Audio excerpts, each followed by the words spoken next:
biasanya itu ditulis di depan, biasanya. Tapi khusus NH4 itu memang dia ditulis di belakang. Sedangkan dia bermuatan -1 atau disebut hidrida, itu biasanya kalau dia berikatan dengan logam. Dan biasanya ditulis di belakang. Biasanya ya.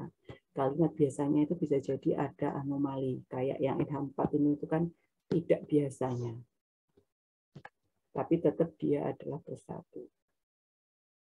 Jadi Na, logam Na, Ca, logam Ca, Al, logam Al. Jadi -1 kalau, perhatikan, -1 kalau dia terikat dengan logam. +1 kalau dia terikatnya bukan dengan logam.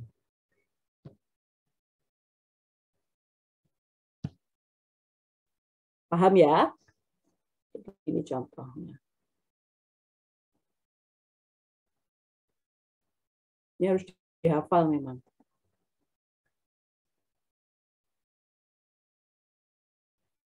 Sedangkan oksigen itu adalah -2 secara umum. Kecuali, nah, kalian harus menghafalkan kecuali-kecuali ini. Kecuali kalau dia dalam bentuk peroksida. Apa itu Bu peroksida? Unsur oksida yang kelebihan 1 oksigen. Jadi oksigennya kebanyakan. H2O2, Na2O itu contoh peroksida. Dia muatannya bukan lagi -2 tapi -1.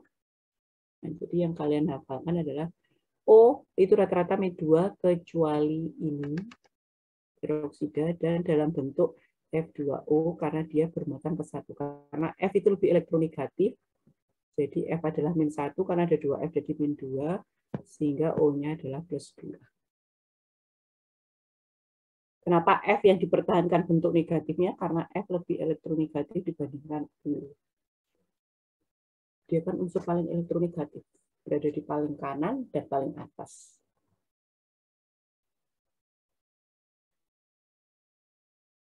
Bilangan oksidasi logam dalam senyawa ya itu selalu positif dan sama dengan valensinya. Artinya apa? Na itu kan valensi 1, NaCl dia +1. Na2SO4 dia juga +1. CuBr +1, CuSO4 itu adalah +2. Jadi tergantung pasangan yang diikatnya itu apa. Br kan -1 ya, sehingga untuk menetralkan dia +1. SO4 -2 untuk menetralkan sehingga +2. Jumlah bilangan oksidasi atom-atom dalam senyawa, jadi ketika sudah terjadi satu senyawa seperti ini atau seperti ini, itu biloxnya harus sama dengan 0. Makanya apapun yang terjadi selalu dia menetralkan. Jadi O-nya, misalkan F-nya -2, ya O-nya harus menetralkan -2. Izin bertanya, Bu. Ya, silakan. Mbak siapa ini? Silakan. Silakan. Oh, belum terpencet, Bu, itu deh. Itu, Bu, kalau FeSO4 itu ada nggak yang bentuknya yang 2+? Jadi yang sama dengannya bukan 0, tapi +2. -2 atau +2 ya, Bu? -2. Kalau SO4 secara keseluruhan ya, SO4-nya itu dia selalu -2. -2 dapat dari mana? Sebentar. Susah sih orek-orek. Itu yang jadi, misalnya angka di atas ini, Kak, Bu. Yang +2 biasanya. Iya, ya, gini. SO4 iya, Bu. keseluruhan. SO4 itu selalu -2. -2-nya dapat dari mana? Posisi dari ini. O itu kan -2 ya. O iya, itu benar, aslinya -2. Kalau ada 4, berarti kan dia -8. Sedangkan S itu adalah +6. Sehingga kalau di total itu hasilnya adalah -2. Jadi namanya SO4 tidak mungkin positif, selalu -2. Gitu. Dihitung dari itunya. Kalau SO4 berarti sama dengannya bukan 0 ya, Bu? Berarti -2. Oh iya, karena kan SO4 itu bukan istilahnya bukan senyawa yang ada kation, ini kan anion ya. SO4 itu bisa jadi anion gitu loh maksudnya. Biasanya yang 0 itu kalau udah ada kation dan anionnya. Kalau yang ini kan dia jadi anion kan? Seperti SO4 itu kan FeSO4 itu ya Bu ya, ada kationnya. ini nah sedangkan FeSO4 karena ini adalah anion, anionnya -2 sehingga Fe-nya kan +2 sehingga dia senyawanya itu jadi 6. Oh Jadi iya, yang benar dimaksud Bu. senyawa jadi yang dimaksud senyawa ini adalah ketika dia sudah kation anion ya. Itu selalu biasanya 0. Itu ya Mbak Sasa. Oke Bu, terima kasih. Jadi sebenarnya gampang, kalian cukup ngapalkan hidrogen. Hidrogen adalah +1, kecuali yang hidrida tadi. Oksigen itu selalu -2, kecuali peroksida dan F2. Gitu. Sebenarnya ngapalinya lebih gampang. Bisa sih, permisi, mau tanya. Iya. Yang pertama tadi yang tanya Mas siapa namanya sampai belum tercatat sebentar. Danu. Danu, Bu. Oh ya, saya catatnya dulu. Oke. Silakan. Ya, saya Nur Azize dengan nomor NIM belakang 008. Saya mau tanya Bu, untuk atom-atom yang memiliki bilangan oksida lebih dari satu macam itu apakah juga harus dihafalkan Bu? Seperti yang F2O itu kan Bu? Iya benar F2O. F itu kan kalau dalam senyawa biner kan biloxnya +2, terus kalau dalam peroksida itu baru kan -1. Terus kayak ada beberapa atom yang dia juga memiliki bilox rangkap MN, gitu. Misalkan MN gitu ya. Iya, kayak itu kan dari MN2 sampai MN7+. Nah, gitu itu ya? kita juga harus menghafalkan juga atau bagaimana ya, Bu? Secara umum iya harus menghafal. Tapi gini, kalau kayak kasus F2O ini itu kan dia anomali ya, kecuali gitu kan. Jadi memang kalian harus paham. Jadi kalau di sini kita tidak boleh menghafalkannya itu -2O-nya terus F-nya jadi +2 itu salah. Jadi kayak kasus F2O itu kan dia anomalinya oksigen. Berarti kita lihatnya itu dari F-nya karena F memang lebih elektronegatif sehingga dia harus negatif. Yang lebih elektronegatif harus negatif. Nah, tapi sebentar. Untuk kasus yang misalkan logam-logam tertentu, misalkan Mn ya. Mn bisa MnO2, bisa misalkan KMnO4 gitu ya. Jadi untuk kasus-kasus logam yang biloxnya lebih dari 1, itu kalian tidak usah menghafalkan, Mbak. Cukup lihatkan teman-teman sekelilingnya. Jadi kayak MnO2 gitu ya. O2 di sini itu sudah sesuai aturan. Dia adalah -2. Kalau ada 2 berarti -2 kali 2 dia -4. Sehingga karena ini harus 0, biloxnya ini harusnya +4. Oke. KMnO4 juga seperti itu. Tidak usah menghafalkan Mn-nya. Kalian lihat sekelilingnya. Ada O, ada K. O4, -2 kali 4, -8. K, karena dia adalah golongan 1, temannya hidrogen, dia pasti +1. Ya kan? Sehingga bagaimana untuk menetralkan semua ini? Ya tinggal +1 tambah -8 sama dengan +7. Jadi untuk logam-logam yang biloxnya lebih dari 1 itu sebenarnya tidak usah dihafal. Jadi kita tinggal lihat atom-atom sekelilingnya itu apa. Beda dengan yang kecuali. Kayak tadi di depan ada lagi kecuali ya. Yang kecuali-kecuali itu kita harus hafal. Gitu Mbak Azize. Iya, baik Bu. Terima kasih banyak. Iya.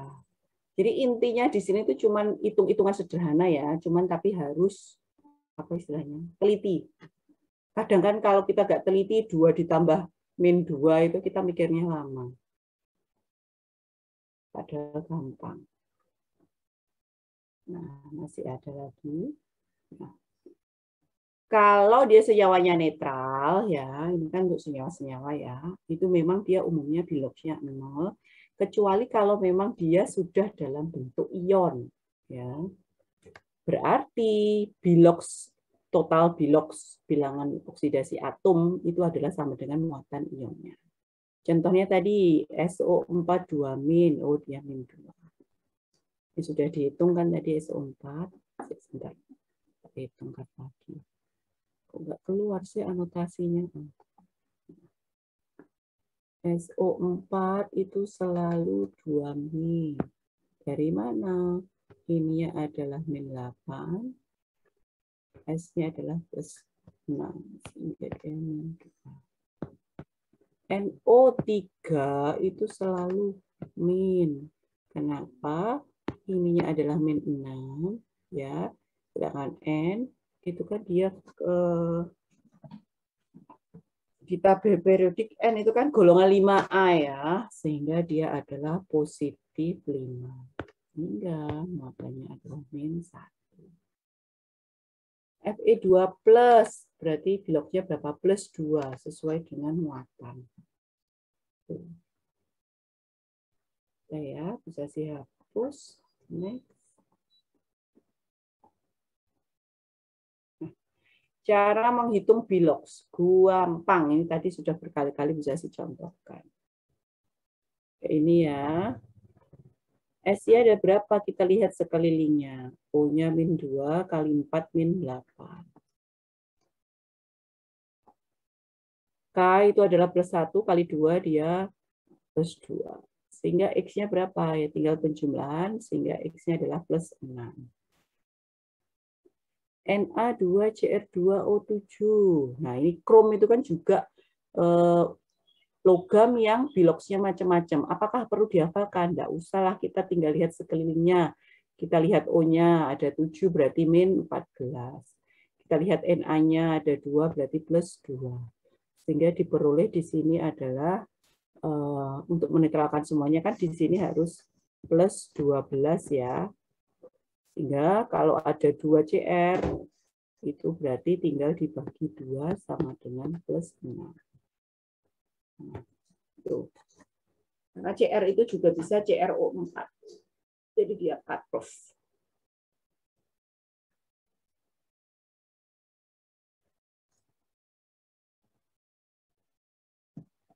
Mesti tiap kali ini nggak bisa di next.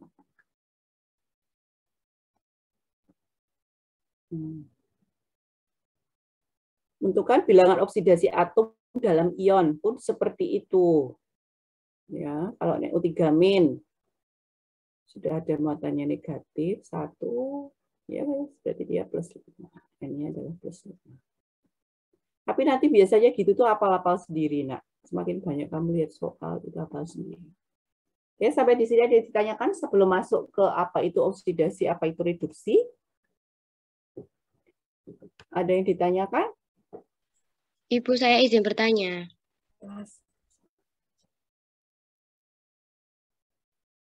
Ya, silahkan.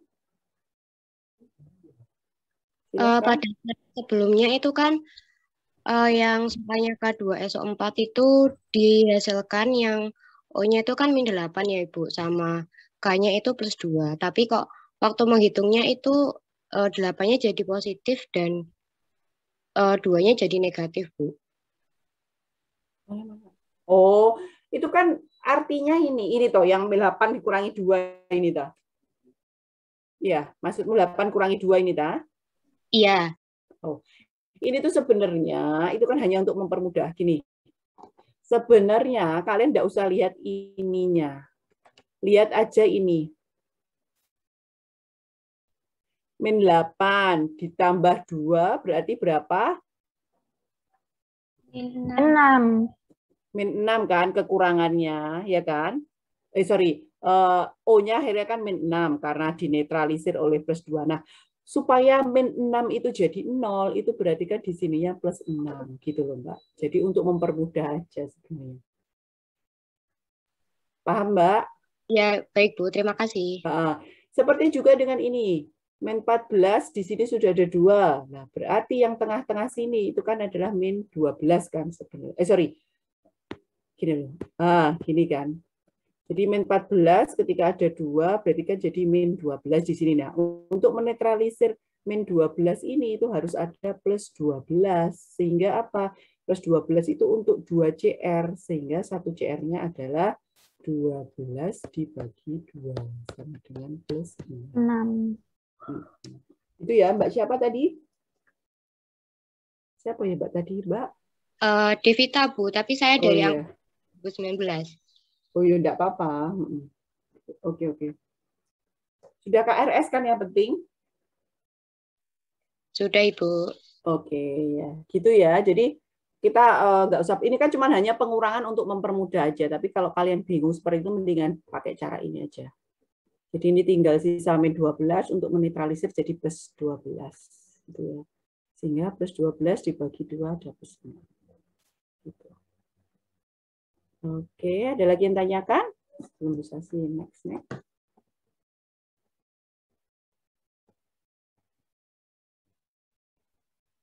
Kalau tidak ada, kita masuk ke Bilox ya. Selain itu, Bu, selain ngelihat sekitar, itu tuh kan ada O yang biasanya ada nilainya. Itu kita bisa ngelihat yang sama dengannya kan, Bu? Kayak sama dengannya tuh ada 0 atau plus-plusnya itu, Bu, yang di atas. Sama dengan di mana? Sebentar. Ya, SO4 itu kan S-nya kan nggak diketahui kan sebelumnya. Selain kita ngelihat dari O-nya, kita ngelihat dari iya, muatan toh maksudmu, muatan. Muatannya. Oh iya, muatan yo kok sama dengan boleh bisa. Iya gitu, Bu. Bisa. Berarti kita cuma nanti perhatiin muatan. Betul. Jadi sebenarnya jadi rata-rata kan yang kita target pertama mesti apakah di situ ada O, apakah di situ ada H. Itu kan target utamanya ya.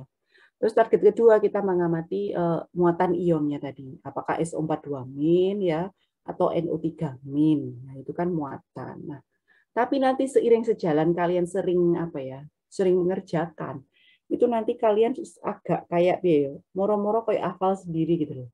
Kayak N gitu. Oh, dia golongan 5A, dia berarti plus 5 gitu. Jadi kayak hafal sendiri. S dia golongan 6 kan? 6A kan? Dia plus 6 kayak gitu. Jadi lama-lama kayak hafal sendiri. Semakin sering ngerjain soalnya ya.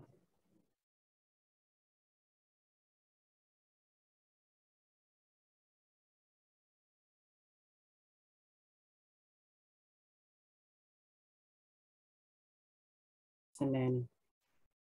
Oke, kita lanjut ya ke redox ya. Iya, Bu. Kita sampai jam 4 ya, Mbak Sasa ya? Atau jam berapa? Saya tak catat 15.50. Sampai 15. Oh, jam 4 kurang 10 ya.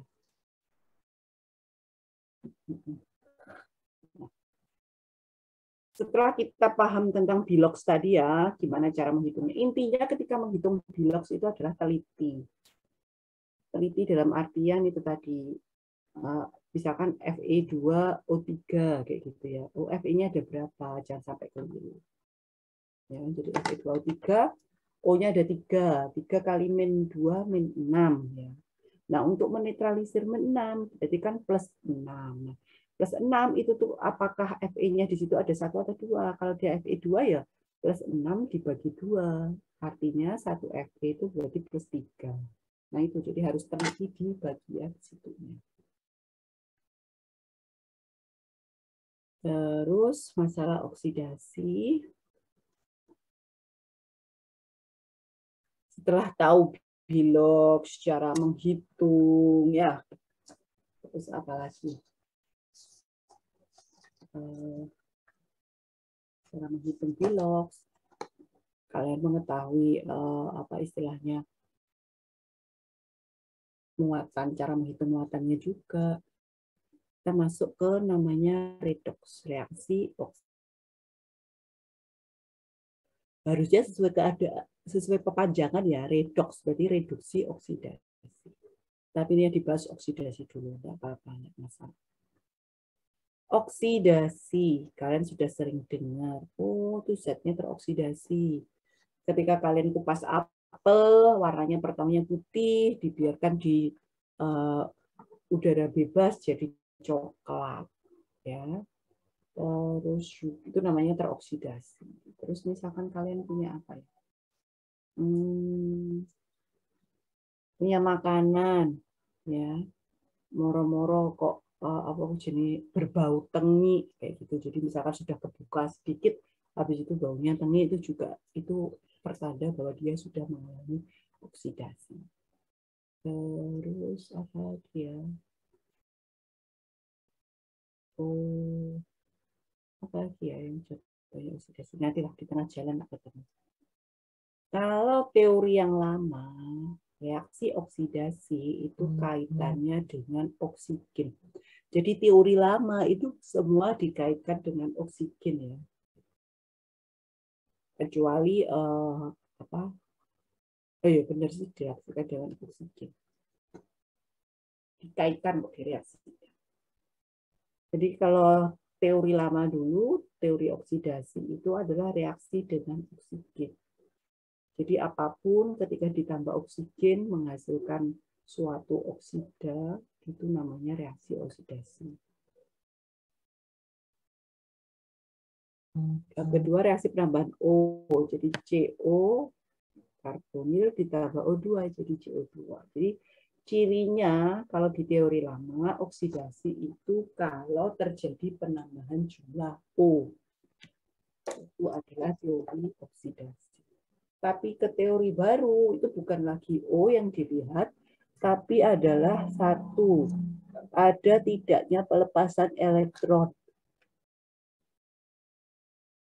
Jadi kalau ada proses pelepasan elektron, di mana dia membentuk biloks yang lebih tinggi, ya, awalnya Na itu biloksnya 0, ketika dia melepas satu elektron, biloksnya menjadi lebih tinggi dari 0, yaitu plus 1, oh berarti dia mengalami reaksi oksidasi. Atau reaksi penambahan bilangan oksidasi, sama.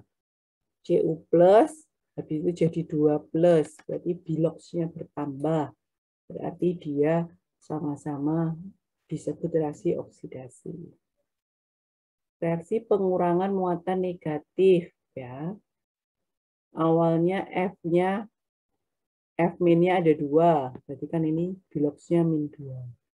Di sini F2, ingat, yang homogen di atomik dia selalu 0, jadi 0. Nah, dari -2 ke 0 itu kan berarti muatan negatifnya berkurang. Sehingga artinya dia juga bisa disebut mengalami reaksi oksidasi. Itu ya. Jadi kalau kita simpulkan, berdasarkan teori lama dan baru, reaksi oksidasi itu adalah reaksi dengan oksigen. Jadi kalian lihat apapun ketika ditambah O2, oh berarti dia reaksinya oksidasi. Atau reaksi penambahan oksigen, dilihat dari awalnya. O-nya awalnya 1, jadi CO2, O-nya adalah 2. Sehingga terjadi penambahan jumlah oksigen. Atau bisa juga pelepasan elektron, tinggal mengalami penambahan biloks. Dari 0 jadi +1, dari +1 jadi +2. Itu juga bisa mengalami pengurangan muatan negatif, yang awalnya 2- menjadi F2 itu adalah 0. Bu Sasi, mohon maaf. Boleh? Itu bedanya reaksi pelepasan elektron sama pengurangan muatan negatif apa ya, Bu? Bukannya kalau ngelepas elektron otomatis muatan negatifnya juga berkurang? Sama sebenarnya. Even di nomor 2 terus sama, cuman ini dijabarkan karena bisa jadi di reaksi itu dia sama. Sebenarnya teori baru ini 1, 2, 3 itu kan kalau kalian amatilah sama ya. Reaksi penambahan bilangan oksidasi. Bagaimana bilangan oksidasi itu bertambah kan kalau dia melepaskan elektron. Tuh. Jadi angka 1 dan 2 itu sama. Nah, apa bedanya dengan pengurangan muatan negatif? Lah, ini muatan negatif itu kan bisa jadi reaksinya itu enggak awalnya itu dari keadaan netral. Ini adalah kationik, sedangkan ini adalah anionik. Jadi memang di-split berdasarkan itu, Mbak. Mbak siapa tadi yang tanya? Elisa. Mbak Elisa. Sebenarnya kalau kalian perhatikan, ketiga-tiganya itu sama, ya kan? Hanya dia mengklasifikasikan kan bisa jadi reaksi itu dimulai awalnya ini adalah unsur bebas kan? Sedangkan ini adalah kation, sedangkan ini adalah anion. Jadi untuk mempermudah pemahaman aja. Sama Mbak aslinya. Itu ya Mbak Elisa. Siap, Bu. Jadi kalau dia dari unsur unsur bebas jadi positif, itu berarti artinya pelepasan elektron. Kalau dari kation, jumlah kationnya bertambah jadi +1 jadi Cu2+, itu berarti dia penambahan bilangan oksidasi. Kalau dari 2F- jadi F2, ya berarti dia mengalami pengurangan muatan negatif. Jadi kita lihat awalnya ininya. Nah, gitu. Itu ya Mbak Elisa ya. Iya, Bu. Terima kasih. Sama-sama. Nah, lawannya oksidasi itu adalah reduksi. Nah, kalau tadi hubungannya dengan oksigen, ketika reduksi itu adalah reaksi yang ada penambahan hidrogen atau reaksi dengan hidrogen. Jadi kalau di persamaan reaksi itu apapun plus H2, oh berarti dia pasti reaksinya adalah reduksi. Juga bisa reaksi pengurangan oksigen. Artinya apa? Ketika CO2 jadi karbonil. Awalnya O-nya adalah 2, sehingga di sini jadi O-nya adalah 1. Ini juga adalah reaksi pengurangan oksigen. Ini pun juga hampir sama tadi ya, sebenarnya sama. Teori baru, pokoknya intinya gini, nah. Kalau Bu Sasi ya biasanya ngafalinnya. Bu Sasi itu ngafalin yang oksidasi aja. Karena apa? Yang reduksi itu biasanya kebalikannya. Kalau tadi pelepasan elektron, berarti ini penangkapan elektron. Jadi pasti mulainya dari kation, tambahan elektron, sehingga kationnya hilang karena hanya 1. Atau dia mengalami pengurangan. Berarti kationnya lebih tinggi, biloxnya, ketambahan elektron menjadi kation yang biloxnya lebih rendah. Atau bisa juga penambahan muatan negatif, berarti pasti berangkatnya dari unsur yang muatan biloxnya adalah 0, ketambah 2 elektron jadi 2. Gitu. Jadi ini kebalikan dari tadi reaksi oksidasi. Ada yang ditanyakan? Redox?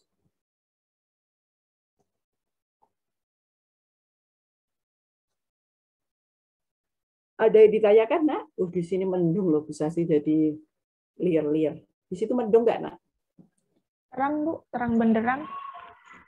Panas malah, Bu. Mendung panas, ya. Saya pikir mendung tanpa udan, ya. Ini, Bu, Oke. mau boleh, apa? Tanya. Penjelas, Tanya menambahkan. Oke. Jelaskan gimana ya, kayak konfirmasi aja, berarti bisa dibagi menjadi 3 ya, Bu. Oksigen, elektron, sama bilangan oksidasi. Terus kalau untuk oksidasi itu pengikatan oksigen. Kalau elektronnya pelepasan elektron, kalau bilangan oksidasi kenaikan bilangan oksidasi gitu, Bu. Berarti ada 3 jenis ya, Bu. Oksigen, elektron, sama bilangan oksidasi. Bisa kalau kamu ingin, maksudnya mau tanya yang di bagian reaksi pengurangan BO itu, Bu, yang dioksidasi. Oksidasi kenaikan nggak? Kenaikan, no, bukan pengurangan. Kalau oksidasi penambahan. Oh iya. Oke. Itu kan itu, Bu, Cu+ itu kan +1. Sama Cu2+ itu kan +2, kok bisa ditambah elektronnya gimana sih, Bu? Nggak paham. Loh, enggak, kamu fokusnya jangan di situ ya. Jadi di sini itu kan namanya persamaan reaksi itu kan harus setara, Mas ya. Jadi kita fokus ke yang penambahan BO-nya. Yang dimaksud penambahan bilangan oksidasi itu di mana? Ini loh. Cu+ muatannya +1 jadi Cu2+. T itu dulu ya. Jadi dari +1 menjadi 2+, oh dia bertambah. Berarti dia masuk dalam kategori penambahan bilangan oksidasi. Nah, kenapa ditambah 1 elektron? Namanya reaksi itu harus setara. Jadi misalkan ini Na. Na di sini adalah Na0. Na0 itu kalau dijabarkan itu Na plus ditambah elektron 1. Kan nanti hasilnya juga tetap Na0. Gitu. Begitupun yang bawah. Yang kiri adalah Cu+. Ya. Cu+ itu kan kalau kita breakdown itu bisa Cu2+ ditambah elektron 1. Ya, 1 elektron ya. Kenapa? 2 plusnya ketambah 1 elektron di sebelah sini jadi Cu+. Gitu Mas. Jadi elektron ditambah elektron di sini itu hanya untuk menyetarakan reaksinya. Tapi fokusnya jangan lihat elektron di situ, tapi lihat tuh ini loh, penambahan biloxnya dari +1 menjadi 2+ atau +2. Gitu ya Mas? Iya Bu. Sama yang bawah. Yang kiri adalah 2 F-min, berarti kan muatannya 2 negatif lah. Sama dengan F2 tambah 2 elektron. Nah, 2 elektron kan ya 2 negatif, berarti sama aja gitu reaksinya. Gitu ya Mas. Mas siapa namanya? Danu Bu. Oh Mas Danu. Gitu ya. Oke, ada lagi? Mohon maaf Ibu, saya izin bertanya. Oke, silakan, silakan.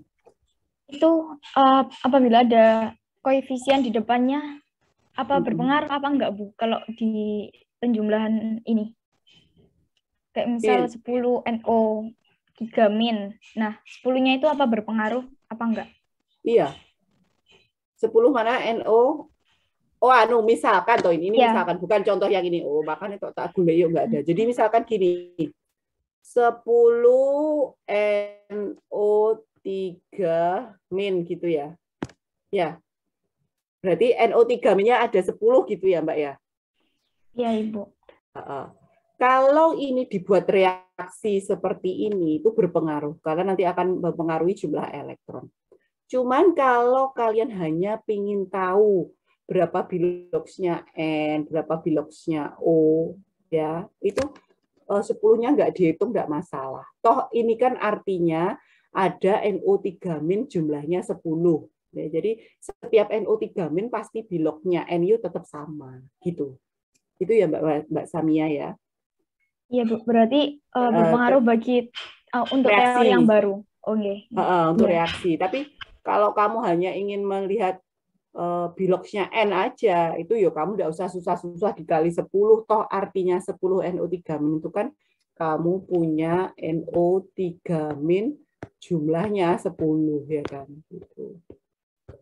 Jadi tergantung peruntukannya untuk apa. Itu ya Mbak Samia ya. Iya Ibu, terima kasih. Itu. Ada lagi sebelum Bu Sasi lanjut tuh, kan nggak bisa diklik kan harus next gini. Permisi Bu Sasi, saya izin bertanya. Silakan. Kenalkan, nama saya Nikita Ramastia Putri dengan NIM belakang 011. Slide yang saya mau bertanya, slide ke berapa ini? Ke 10 Ibu. Ke 10 itu yang mana? Ini? Next. Oh, next. Ya, masih ini. Next. Masih next Bu. Ini. Nah, ini Bu. Nah, itu kan yang Zn itu melakukan oksidasi, tapi kok oksidator ya Bu? Setahu saya... Ini kan belum Bu Sasi jelaskan. Bu Sasi baru mau jelaskan ini. Sebentar, Mbak. Oh iya. Sebentar. Bu Sasi ini belum menjelaskan ini, Nak. Nanti tak jelaskan dulu. Baik, Bu. Terima kasih. Maksudnya Bu Sasi, sebelum Bu Sasi menuju ke sini, itu ada yang ditanyakan kah? Terkait oksidasi dan reduksi tadi gitu loh. Ini mau bisa jelaskan, langsung aja ya. Izin bertanya. Oh ya, Mas Agung, saya bertanya yang mana? Kalau tanya slide ini jangan dulu, memang belum ini. Ya. Yang sebelumnya? Yang reduksi. Oke. Itu kan yang Cl2 itu kan biloxnya 0 gitu kan Bu. Nah itu kalau misalnya dari 2 Cl- itu apakah bisa menjadi -2 dari koefisien dikali muatan? Maksudnya atau Cl-1 sama dengan -1 gitu. Dikali muatan. Berarti ya, dikali. Kalau ada reaksi dikali koefisien. Kalau kita mempertimbangkan reaksi loh ya, ini kan reaksinya. Iya. Itu ada dikali koefisien.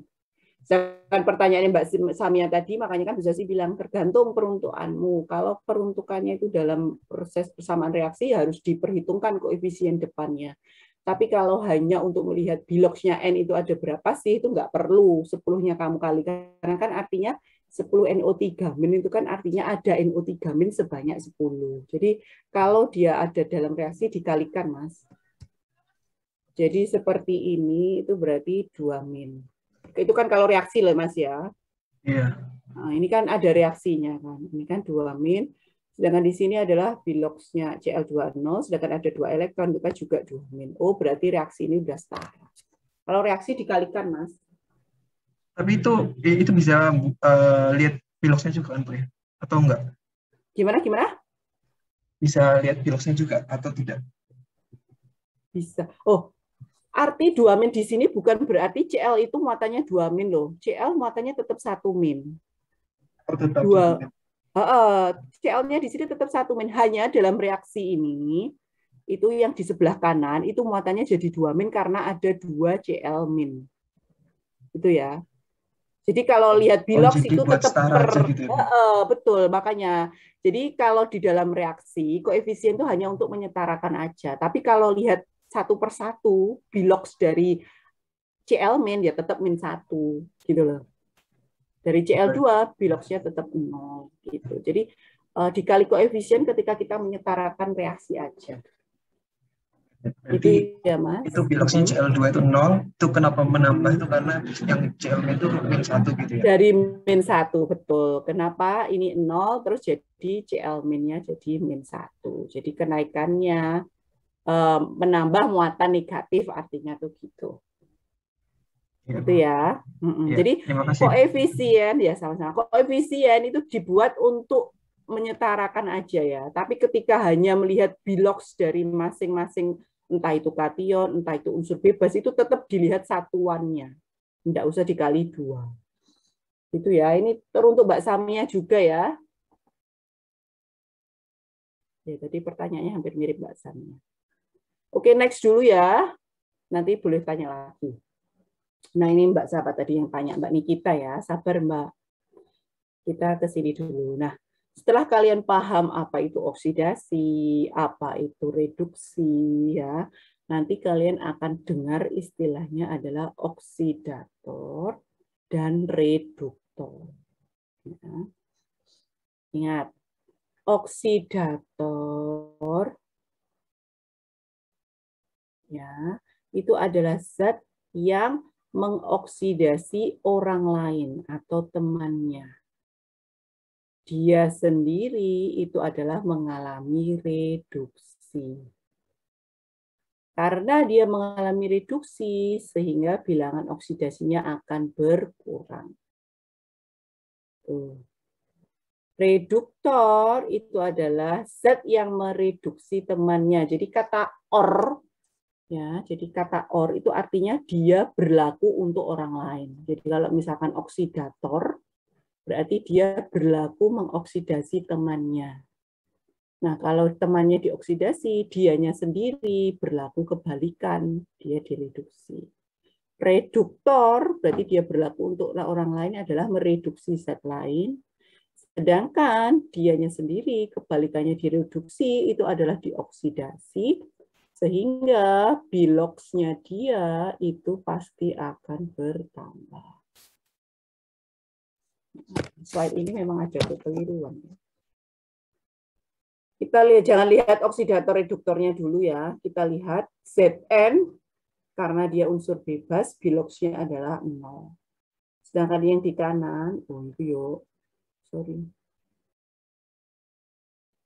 Ini belum ada itunya ya. Tanda panahnya. Masuk reaksi tidak ada tanda panah.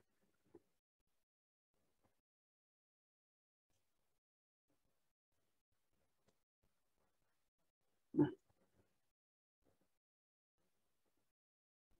Zn di kiri adalah 0. Sedangkan Zn di kanan, kita lihat.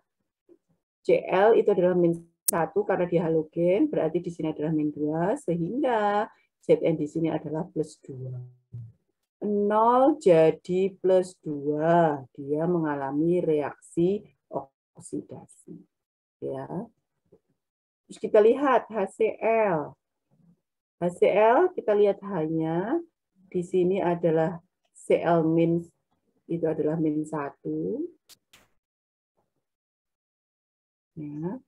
Cl- itu adalah -1, sehingga hanya itu adalah +1. Di sini itu adalah gas hidrogen, sehingga dia adalah 0,2. Dari +1 menjadi 0 berarti kan mengalami penurunan biloks sehingga dia disebut reduksi. Nah, tadi pertanyaannya Mbak Nikita, kenapa Bu ini oksidasi tapi kok oksidator gitu ya Mbak Nikita? Iya Bu, benar. Nah, karena slide ini keliru gitu loh, makanya belum bisa sih. Jadi harusnya kalau dia mengalami oksidasi atau mengalami penambahan biloks itu berarti namanya reduktor.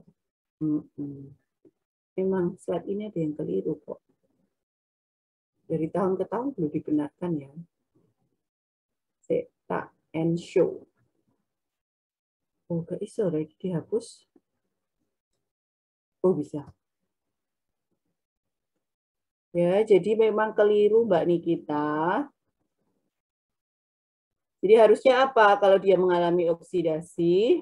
Reduktor. Yes. Oke, pesan. Oke. Berarti kalau dia yang mengalami reduksi, berarti dia jadi kebalikannya.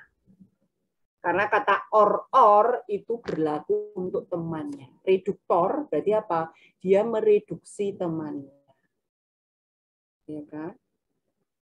Artinya kan Zn mereduksi H. Sehingga kan dia sendiri mengalami oksidasi. Itu Mbak Nikita. Baik Bu, terima kasih. Ya. Ya, jadi kalau kata or itu artinya untuk temannya ya. Oksidator berarti dia mengoksidasi temannya. Nah, kalau dia mengoksidasi temannya, otomatis dianya sendiri harus kebalikannya. Oh, berarti dia sendiri mengalami reduksi. Jadi jangan ketukar-tukar. Jelas ya ini ya? Ada ditanyakan tabel ini? Enggak ya? Lanjut, Bu. Oke. Next. Harus di next gini kan. Nah, sehingga setelah kalian tahu bilok, setelah kalian tahu apa itu reduksi, apa itu oksidasi ya, habis itu tahu reduktor, apa itu oksidator.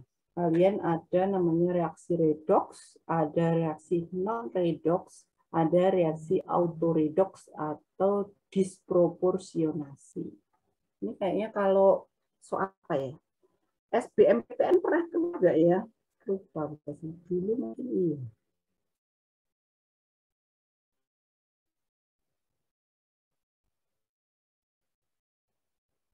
Ya, apa reaksi redoks? Jadi nanti kalau di soal bisa jadi di antara beri itu manakah yang termasuk reaksi redoks? Gampang, tinggal kalian lihat apakah di reaksi tersebut antara unsur atau zat kiri dan kanan itu mengalami perubahan biloks apa enggak. Artinya apa? Misalkan ada H ya, kalian cek di kiri dan di kanan itu apakah mengalami perubahan biloks. Kalau enggak, ya berarti dia masuk ke reaksi non-redoks.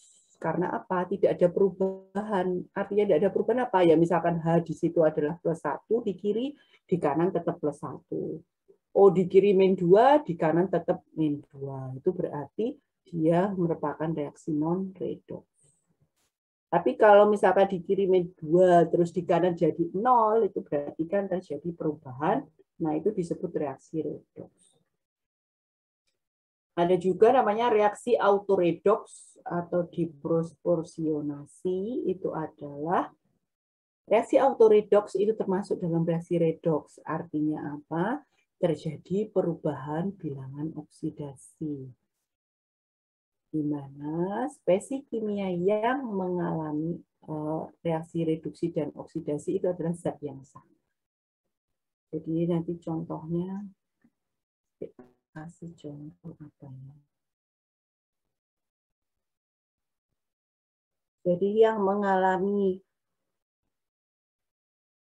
reduksi dan oksidasi itu sama-sama satu zat aja gitu loh.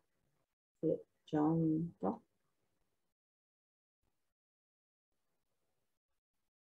Tulis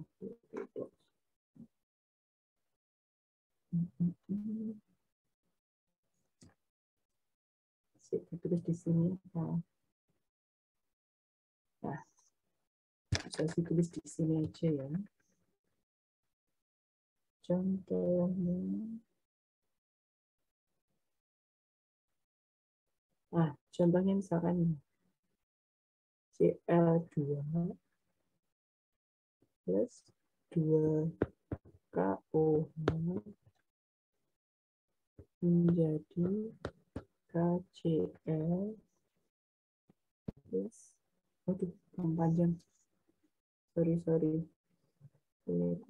Di sini aja. Nah, CL2 plus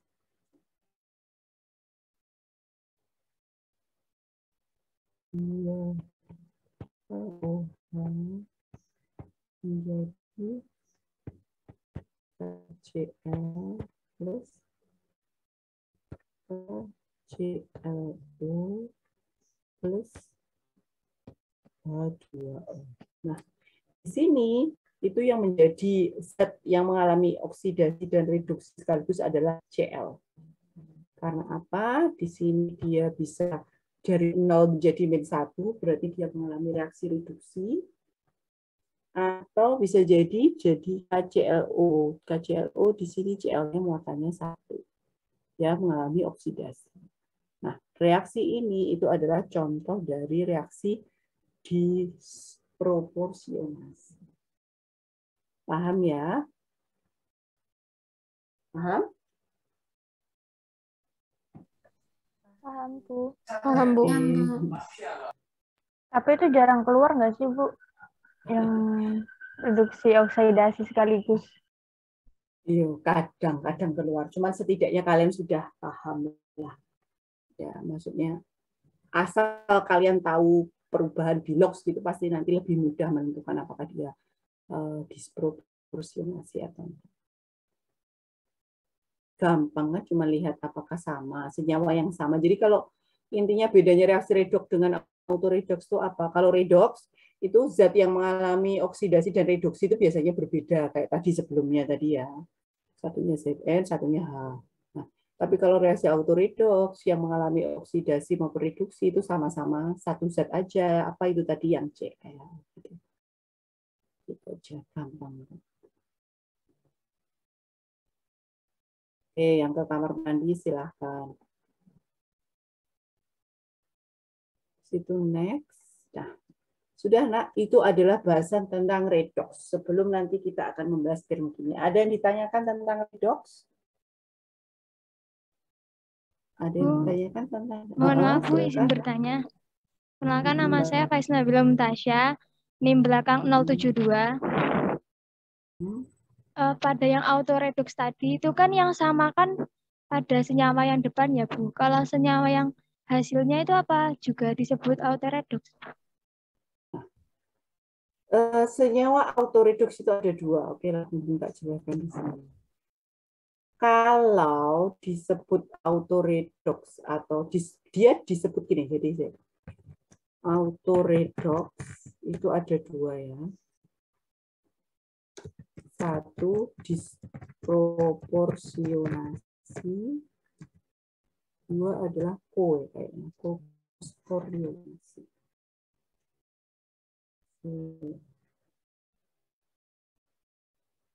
Cuman yang sering dibahas itu yang disproporsionasi.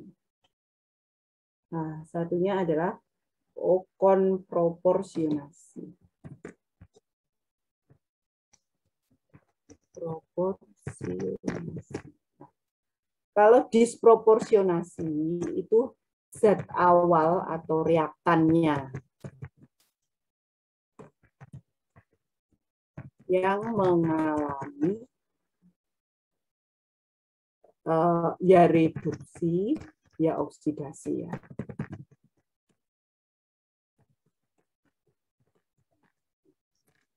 Kalau yang konproporsionasi itu justru hasilnya sama. Jadi kalau yang konproporsionasi itu adalah zat hasil reduksi dan zat hasil oksidasinya sama. Jadi hasilnya atau produknya.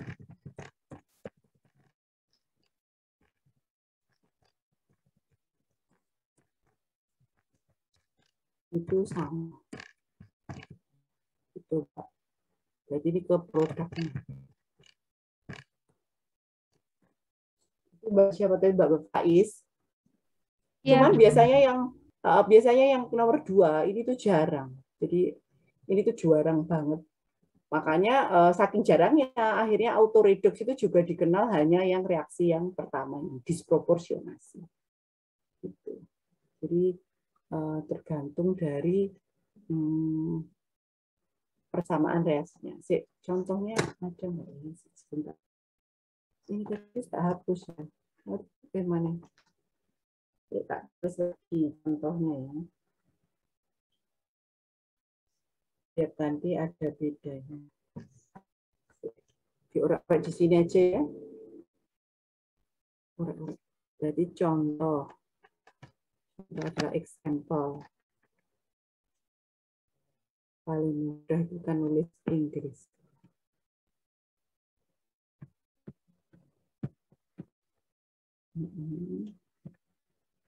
HCl plus HClO plus H2O.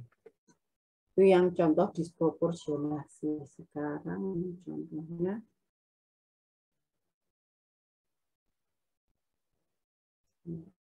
contohnya yang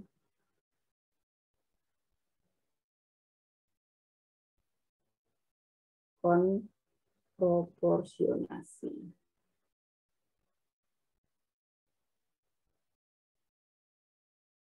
Contohnya ini, yang nomor 2 contohnya ini ya. Tulis di sini ya. Itu artinya nomor 2 itu berarti contohnya reaksi nomor 2 ya. Panjang. 7Ki ditambah KiO4 ditambah 4H2SO4 tanda panah. Kalau erek tulisannya bisa hasil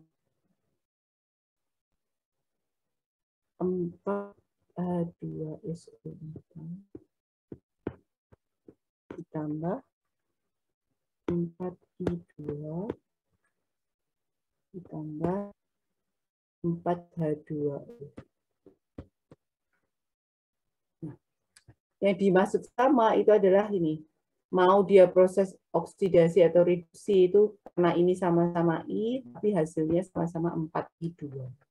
Nah, I2 inilah, bukan nggak usah 4-nya nggak usah disebutkan ya, karena kita bahas I2-nya. Ya, jadi I2-nya itu adalah produk yang sama. Itu ya Mbak, siapa Faiz? Ya Bu, terima kasih Bu. Ya, cara nyimpennya ya apa? Save. Nggak bisa di save. Itu ya. Terus di clear loh. Tak rugi dah dia di clear ya. Untuk show info dulu, oke lah. Selanjutnya next.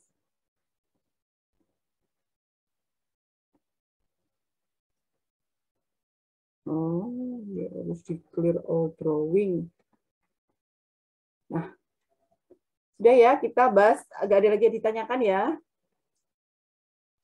Jadi yang proporsionasi itu agak jarang, makanya yang reaksi autoredox itu dikenalnya rata-rata hanya reaksi disproporsionasi. Dikasih contoh dulu sebentar aja ya. Contoh enggak ya? Sebentar, tak stop screen dulu sebelum ke termokimia gitu loh. Mumpung bahasanya masih redox. Bentar, bisa secontoh carikan sedikit soal tentang redox ya.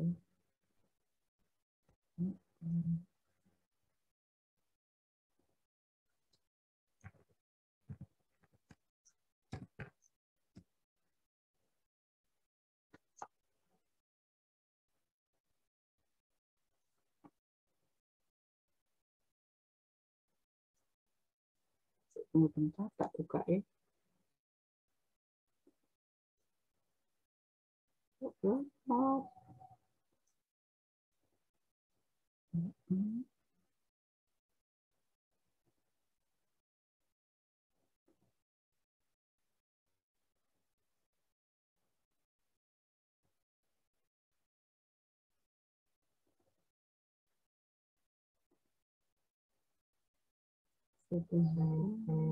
Saking banyaknya file.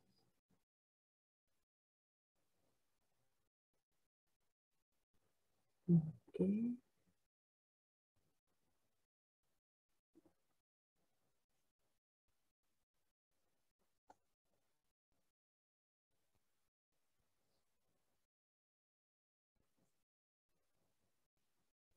Nah ini aja, soal ini aja lah. Kasih taruh di slide aja ya. Di sini aja lah naruhnya.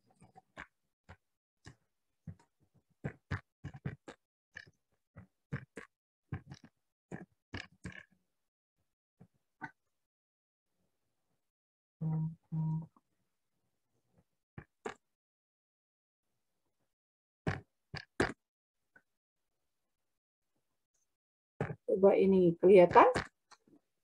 Oh, sorry. Coba ini kalian kerjakan tuh. Nah, ini. Yang contoh soal ini nak, coba nak. Coba dikerjakan yang contoh soal. Oh, belum bisa share ya? Enggak, Bu. Belum share. Belum Oh, muncul. iya. Sorry, belum bisa share screen. Maaf.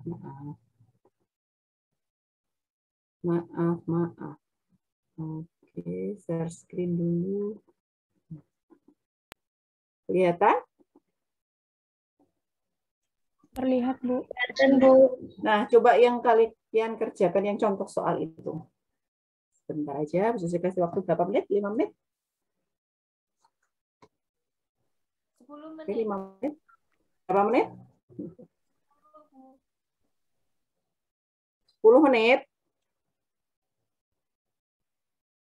Bermenit-menit.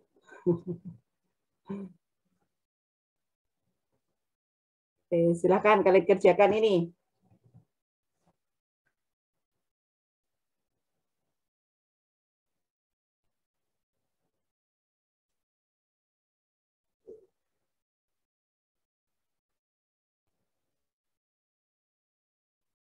Menit aja ya, jadi sampai jam 14.15 baru kita bahas.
Ya,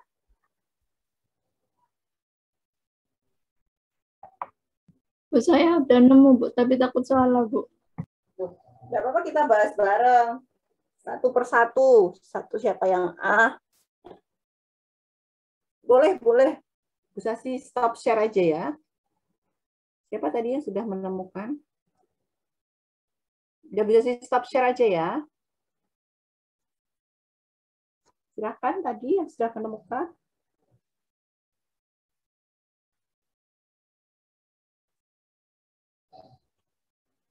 Ini di share screen tuh, Bu.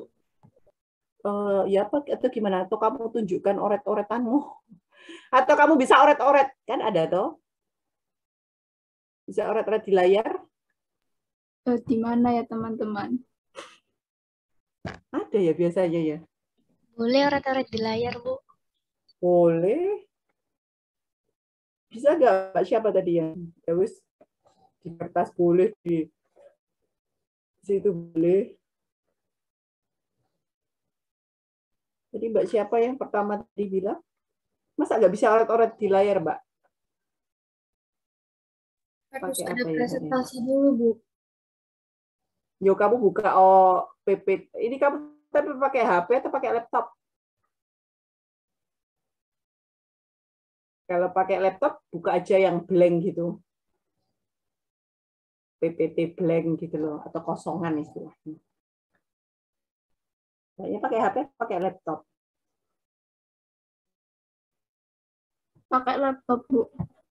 Nah ya wes kamu buka PPT kosongan gitu coba search. Kan nanti bisa dilihat.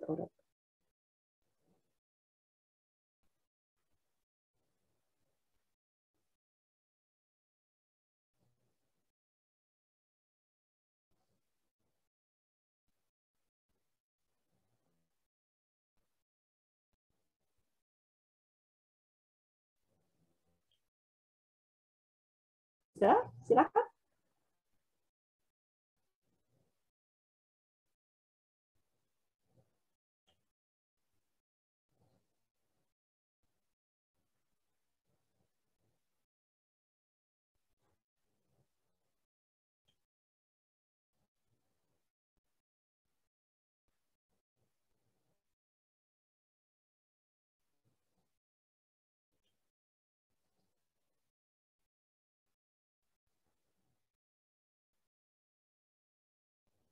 Dikerjakan bersama aja mungkin gimana, Bu? Ya enggak apa-apa, ya dikerjakan bersama tapi salah satu gitu loh. Nanti kita bahas bareng, ini enggak ada benar salah gitu maksudnya. Silahkan, jadi siapa yang jadi volunteer ngisi vlogs-nya gitu loh. Apalagi nih, atau saya share screen nanti teman-teman annotation sendiri-sendiri.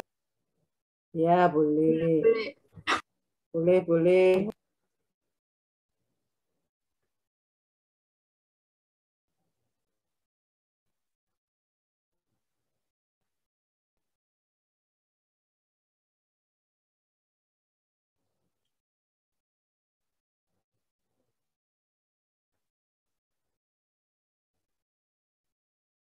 Ini teman-teman bisa annotation sendiri yang soalnya tadi. Nah, silakan siapa gitu loh. Nanti kita bahas bareng, nggak ada salah benar.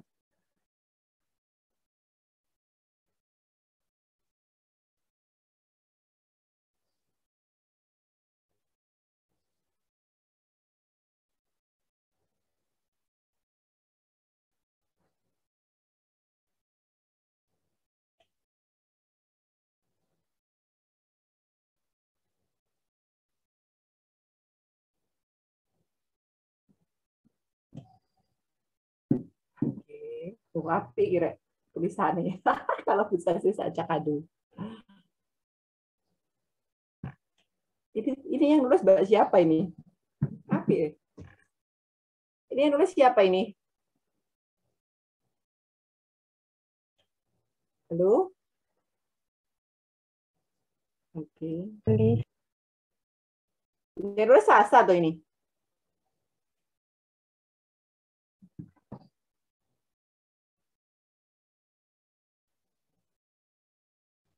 Sepertinya iya, Bu. Oh iya, wes.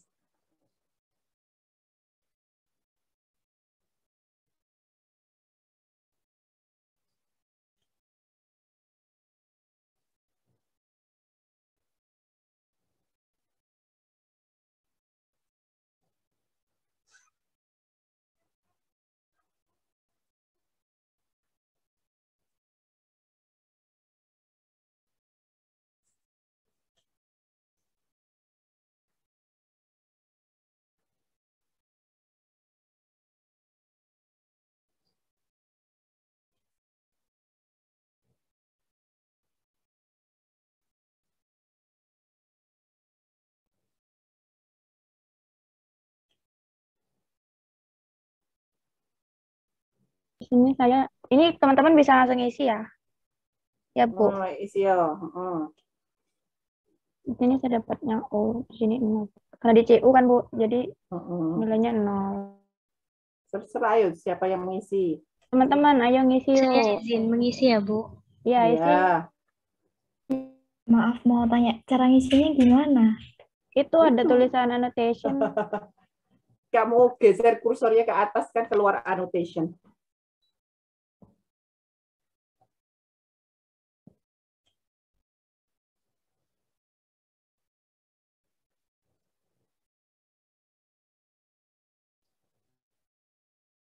Ini Ibu bisa anak-anak yang mengisi. Oh iya. Sip.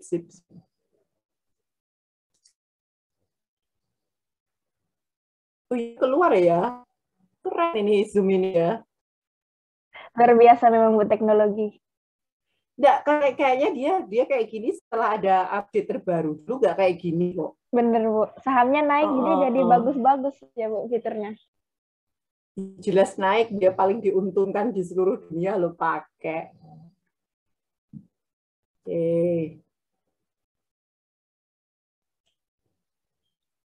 Karena deh, keren banget ini Zoom. Oke, nah garisnya. Oke, mana yang oksidasi, mana yang reduksi.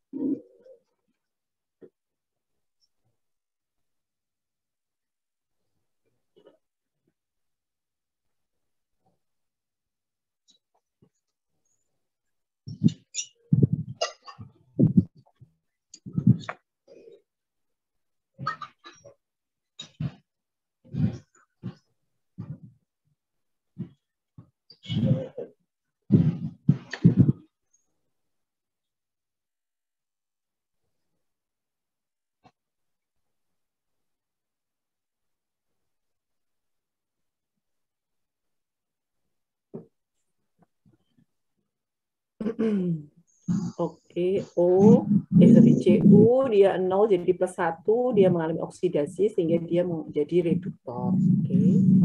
Jadi reduksi apa? N dari plus 5 jadi plus 4. Oke, dia mengalami reduksi sehingga dia masuk oksidator. Oke. Benar ya? Ya, benar. Oke. Sudah benar ya? Bisa yang lain? Ya. Yang CuNO3 itu Cu itu kan di atom golongan transisi. Kalau saya pernah baca itu kalau nggak salah ada 2 bilangan oksidasi itu 1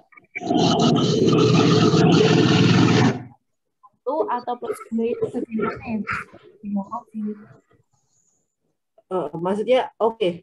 Ternyata bilox transisi itu rata-rata program transisi itu biloxnya memang more than one ya. Jadi pakai Fe2+, dan Fe3+. Cu bisa Cu+, bisa Cu2+. Mn bisa Mn2+, 4+, 5+, sampai 7+. Krom pun seperti itu, 2+, 3+, sampai 6+. Gimana ya? Sekarang lihat temannya aja. Lihat tetangganya, Mbak. Ini kan N. Halo? Ini kan ada O, ada N, kita sudah ketahui, berarti CU-nya kita dari ini. Gitu. Jadi dilihat dari tetangganya. Halo, Mbak? Iya, Bu. Ini suaranya bisa sih, kok ada kendaraan ini. Enggak, atau di mana ini? Bukan Katrina bukan. Mungkin Catherine. Oh, bukan kan. Ya gitu ya. Jadi nggak masalah. Jadi nggak masalah. Jadi kadang di soal A, soal B, soal C bisa jadi sama-sama dia logam Mn gitu ya. Tapi bloknya beda-beda, nggak masalah. Jadi nanti kita tinggal apa istilahnya? Kita lihat lingkungannya dia itu mengikat apa gitu, nggak masalah. Gitu ya Mbak Kanisha. Iya, Bu. Namanya bagus. Anak sekarang tuh namanya bagus-bagus. Dalam artian kadang double konsonan kayak gitu. Oh ini ada kata Rina, maaf Bu lagi beli kuota tidak sadar kalau on itu. Bisa tuh nak kalian beli kuota HP-nya dipakai Zoom itu bisa loh nak. Bisa, Bu. Jadi HP-nya tetap nyala terus kita beli kuota gitu bisa ya? Bisa. Oh, walah. Kalian saya jujur kan, kalian udah dapat bantuan dari Mendikbud belum? Sudah, Bu, saya sudah Ibu. Sudah habis tapi Bu. Iya. Aduh, bener. itu. Nah, terus kalau kalian beli kuota gitu, yang nggak pakai wifi ya, kalau pakai wifi itu kan bayarannya per bulan tuh. Itu kalian belinya per hari atau per minggu atau beli langsung paket kuota yang sebulan. Saya per bulan. Saya per bulan, Bu. Kalau per bulan habisnya kalau kalian rutin nge-Zoom itu berapa giga? 50 giga ke atas. 50 giga. Wow. Iya. Ya Allah, itu kalau kalian rutin masuk terus ya pokoknya ya. Iya. Ya, kalau 50 giga Wifi itu apa ya? uangnya berapa? Bisa sih soalnya enggak. 100.000 ke atas itu kalau saya. Oh ya Allah, 100 ribuan lebih ya. Jadi oke. Enggak, ini untuk bayangan Bu Sasi karena Bu Sasi kan pakai wifi ya. Jadinya pakai wifi itu kan per bulan bayarnya. Bu Sasi pakai 300 berapa itu 30.000. Tapi kan bisa dipakai banyak orang kan. Kalau wifi itu kan ya serumah gitu loh makanya. Berarti lebih murah wifi ya daripada kalian beli kuota. Iya, Bu. Tak apa-apa nak masuk di mobil. Insya Allah nanti setelah ini kan kita masuk. Oh iya, Bu Sasi nggak tahu. Mbak Sasha mungkin dapat bocoran nggak Mbak Sasha? Bisa di close share screen-nya Mbak. Ini sudah di copy ya. Oh, bisa. Bu, permisi, Bu. Mau Iya. Itu yang O-nya itu mengalami oksidasi 2 kali nggak sih, Bu? Kan yang HNO3 tuh O-nya -6. Terus di sini ada -4 sama -2. Yang NO2 sama H2O. Loh, enggak no. -6 itu kan karena dia ada 3O. Jadi yang dimaksud mengalami perubahan bilangan oksidasi itu kalau kita lihat sebagai bukan O3-nya, tapi sebagai O-nya. Jadi kan O yang di -6 kiri ini kan tetap O itu kan -2. Di sebelah kanan itu kan ada O2 kan di sini, tapi bukan dilihat dari O2-nya, tapi dilihat dari O-nya. -4 itu kan tapi untuk 2O. Jadi masing-masing O tetap -2. Nah, sebelah kanannya lagi H2O, O-nya tetap -2. Jadi O di sini itu tidak mengalami perubahan bilox. Gitu, Oh iya, Mbak. Bu. Iya, Bu. Makasih, Bu. Jadi jangan dilihat dari itunya. Dilihatnya kita per atom. Sudah ya, kalau udah nanti minta tolong Mbak Sasha untuk men-close. Bu, Oh ya. izin tanya. Iya.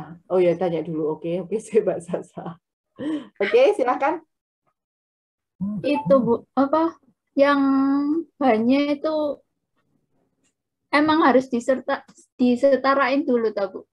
Soalnya kok bisa jadi 2HNO3 gitu. Even disetarakan, itu kan tapi tetap gak ngefek. Dalam artian, tadi kan Bu Sasti sudah jelaskan untuk Mas siapa tadi ya? Mas Agung sama Mbak Samia. Disetarakan itu memang ketika kita melihat dia secara reaksi ya. Tapi kalau kita melihat per item, itu kita tidak perlu mengalihkan koefisiennya. Gitu. Halo? Gitu Mbak siapa? Tidak apa-apa dia. Mbak siapa tadi namanya? Maulidina. Mbak Maulidina. Jadi dia menyetarakan tidak apa-apa karena kan ini memang konsepnya reaksi kan. Tapi ketika menghitung bilox kan dia nggak ngefek angka 2-nya. Tetap kita hanya melihat HNO3-nya aja. Itu Mbak Maulidina. Iya Bu, terima kasih. Oh, saya mau bertanya. Iya, silahkan. Yang H2O paling kanan itu hanya itu +2 atau +1 ya? +1 harusnya. Cuman di sini ada 2. Oke. Makanya ini tadi gini, lebih enak itu gini ya, kalau Bu Sasi biasanya Itu kalau menulis bilox, yang atas itu misalkan H plusnya aja, jadi +1, terus yang bawah itu jadi +2 gitu loh. Jadi biar tahu aslinya hanya itu +1. Kenapa di bawah +2? Karena di bawahnya itu ada ini, ada angka 2-nya, ada indeks 2-nya. Harusnya +1, Mas. Cuman kan ini tadi temenmu isi kan dicampur aduk toh. Ini loh lihatan kayak CU. Campur aduk, enggak apa-apa. Tahu maksud Bu Sasi? Iya, Bu, paham. Jadi ini hanya tetap +1. Dia ditulis +2 itu kan hanya mempermudah karena ini udah ada 2 langsung sama temanmu itu langsung dikalikan gitu loh maksudnya. Oke, jadi aslinya tetap +1. Gitu ya. Sudah? Oke, Mbak Sasa, silakan. Baik, Mbak Sasa Bu. dari tadi mau nge-close sampai oh ya, Mbak Sasa udah dapat bocoran belum? Kalau ada kemungkinan kita UTS itu offline, ada bocoran nggak? Belum. Oh, belum ada, Bu. Cuma ada kata-kata kayak UTS-nya akhir Oktober gitu. Kelihatan ya ini PPT-nya enggak. Tapi bisa jadi karena kalian masih semester 1 itu ujiannya masih online. Karena ini sudah mulai digodok, kita mau offline kan untuk UTS. UTS-nya gimana? Di akhir Oktober nggak sih, Bu? Saya dengar-dengar. Enggak, maksudnya Bu Sasi, karena kondisi COVID di Jawa Timur itu kan membaik ya, dia sudah level hampir keseluruhan level 1, itu kayaknya UNER tuh segera ingin hybrid gitu loh, separuh masuk, separuh enggak. Nah, tapi kayaknya itu yang nantinya yang masuk duluan itu adalah yang semester atas. Jadi kamu nunggu giliran. Ya, nunggu giliran aja. Oke, bisa lanjut dulu ya. Nanti kan setiap info pasti akan kita share di WA ya. Kalau ada info apapun. Nah, selanjutnya ini adalah termokimia. Nah, termokimia itu adalah apapun yang kaitannya dalam. Jadi kalau kita bilang termokimia itu pasti di situ ada energi dan ada proses perubahan. Nah, proses perubahan di sini itu ada di reaksinya. Ya. Pada dia proses perubahan itu bisa dia dari persamaan reaksi. Di sini apakah dia proses reaksinya itu melepaskan panas, memutuskan panas dan sebagainya, itu kita lihat dari persamaan reaksinya. Proses perubahan di sini itu adalah bisa meliputi perubahan kimia atau perubahan fisika. Apa Bu bedanya? Proses perubahan kimia itu pasti ada reaktan, ada produk. Artinya apa? Ketika kita mereaksikan reaktan misalkan A dan B ditambah, pasti nanti terbentuk C. Jadi terbentuk produk baru.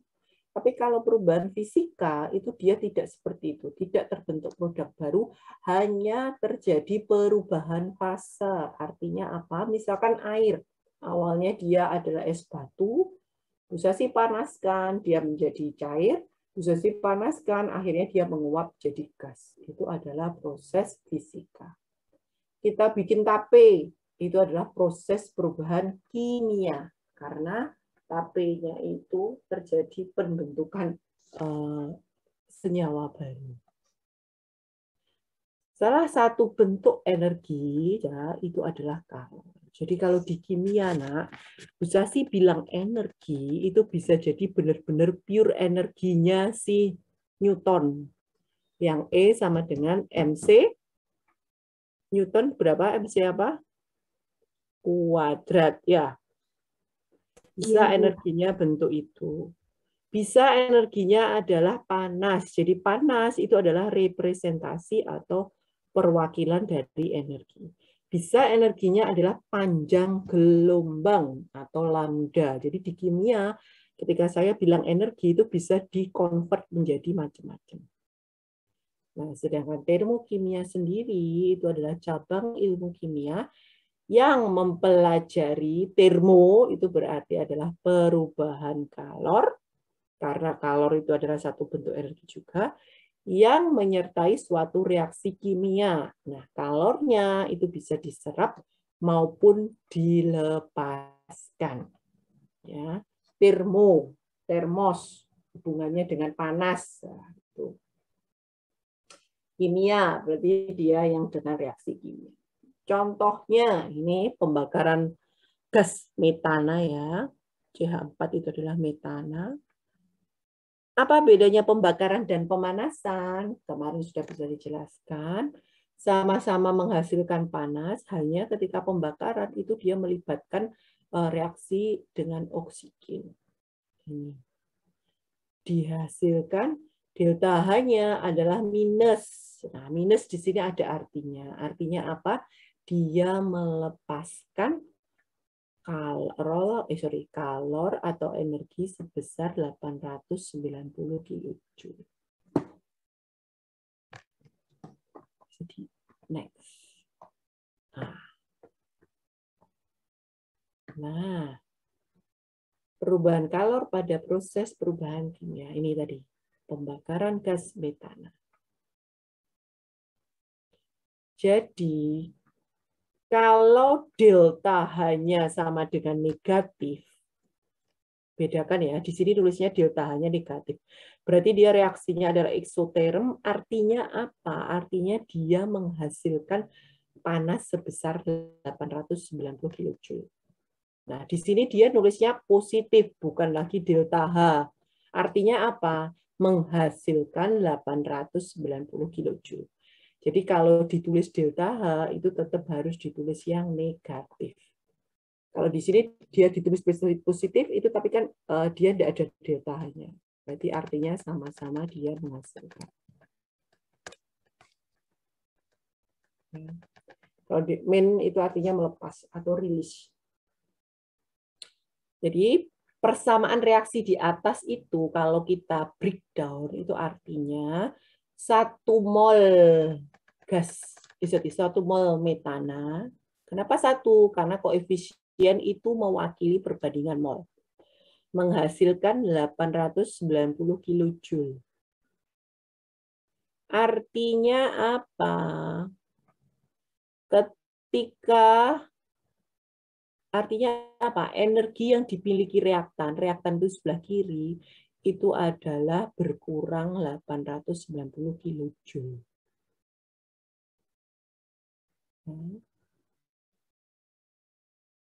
Artinya apa juga? Bahwa panas dari CO2 plus 2H2O atau produknya itu lebih kecil sebesar 890 kilojoule karena panasnya dilepas ke lingkungan. Jadi artinya positif 890 kilojoule di sini adalah panas yang dilepaskan ke lingkungan, dirilis ke lingkungan yang digunakan untuk memasak. Yaitu.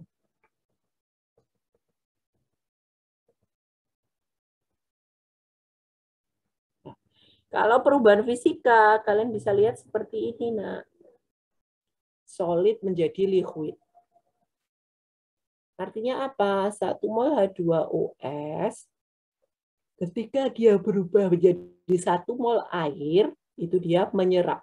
Ya, jadi kalau delta H-nya positif, itu artinya dia bukan melepaskan, tapi menyerap.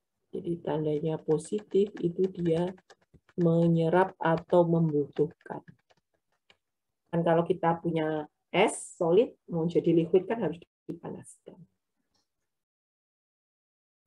Ya, artinya itu. Kalau negatif, berarti dia melepaskan. Nah, dari situ, dari delta H, kalian akan tahu bedanya. Ada namanya reaksi endoterm, ada namanya reaksi eksoterm. Kalau dia melepaskan kalor, cirinya seperti apa? Jadi ketika kamu reaksikan, kamu pegang tempat reaksinya itu kalau dia panas, berarti dia melepaskan kalor. Berarti dia reaksi eksoterm. Reaksi endoterm itu kalau kalian mereaksikan, kalian pegang tempatnya atau tempat reaksinya itu kok kerasa adem, berarti dia menyerap panas atau membutuhkan panas. Atau kita bisa nyebutnya adalah reaksi endoterm. Ya, jadi kalau di lab itu terlihat reaksi endoterm itu terlihat.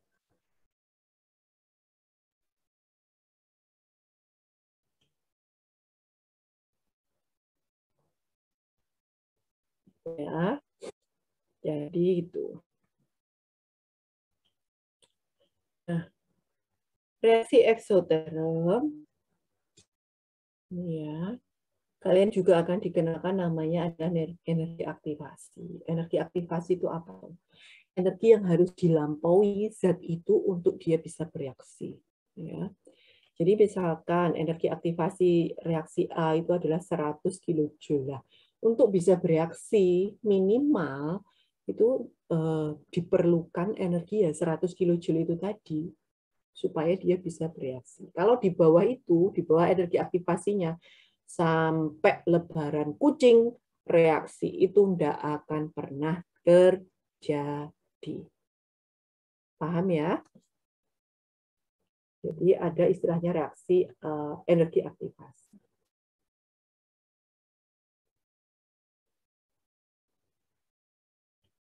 Nah,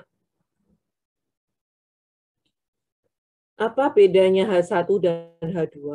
Kalau kalian lihat grafik ini, nah, H1 itu adalah kalor dari reaktan, sedangkan H2 itu adalah kalor dari produk. Ya. Nah, karena produknya itu membebaskan panas, ya.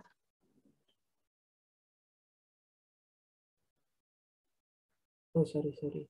Ya, kalor ini ya.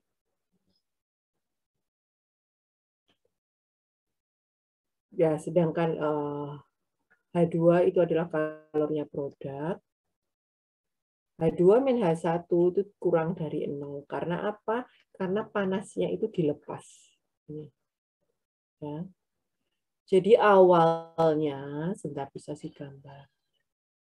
Kepadatan nggak keluar. Awalnya kalau kita lihat, itu hampir sama ya. Hampir sama energinya. Kalian masih ingat hukum kekekalan energi? Masih ingat nggak? Ingat, Bu. Bahwa energi tidak dapat diciptakan, tapi dia juga tidak dapat dimusnahkan. Dia hanya bisa berubah menjadi bentuk yang lain. Ya sama. Jadi harusnya H1 dengan H2 itu adalah setara ya. Karena kan energinya tidak bisa dimusnahkan. Hanya bisa dirubah jadi bentuk lain. Hanya saja ketika dia eksoterm ada energi yang dibuang atau yang dilepas. Sehingga H2-nya itu menjadi lebih kecil. Karena apa? Ya tadi, energinya dibuang melalui bejana yang tempat reaksi tadi. Sehingga H2-nya atau produknya itu menjadi lebih rendah dibandingkan H1 sehingga deltanya pasti negatif. Ya. Kurang dari 0 itu dong.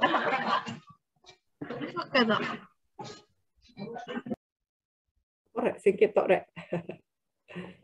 Nah, bedanya apa dengan yang endoterm? Ini adalah endoterm ya. Nah, kalau endoterm itu adalah panas yang diserap. Jadi dia menyerap panas dari lingkungan. Sehingga H2-nya itu menjadi lebih panas kan?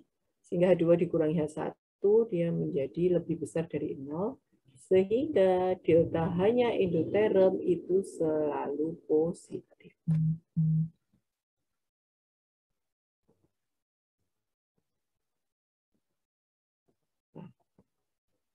Dari sini kita akan belajar macam-macam perubahan kalor atau entalpi ya, istilahnya adalah entalpi.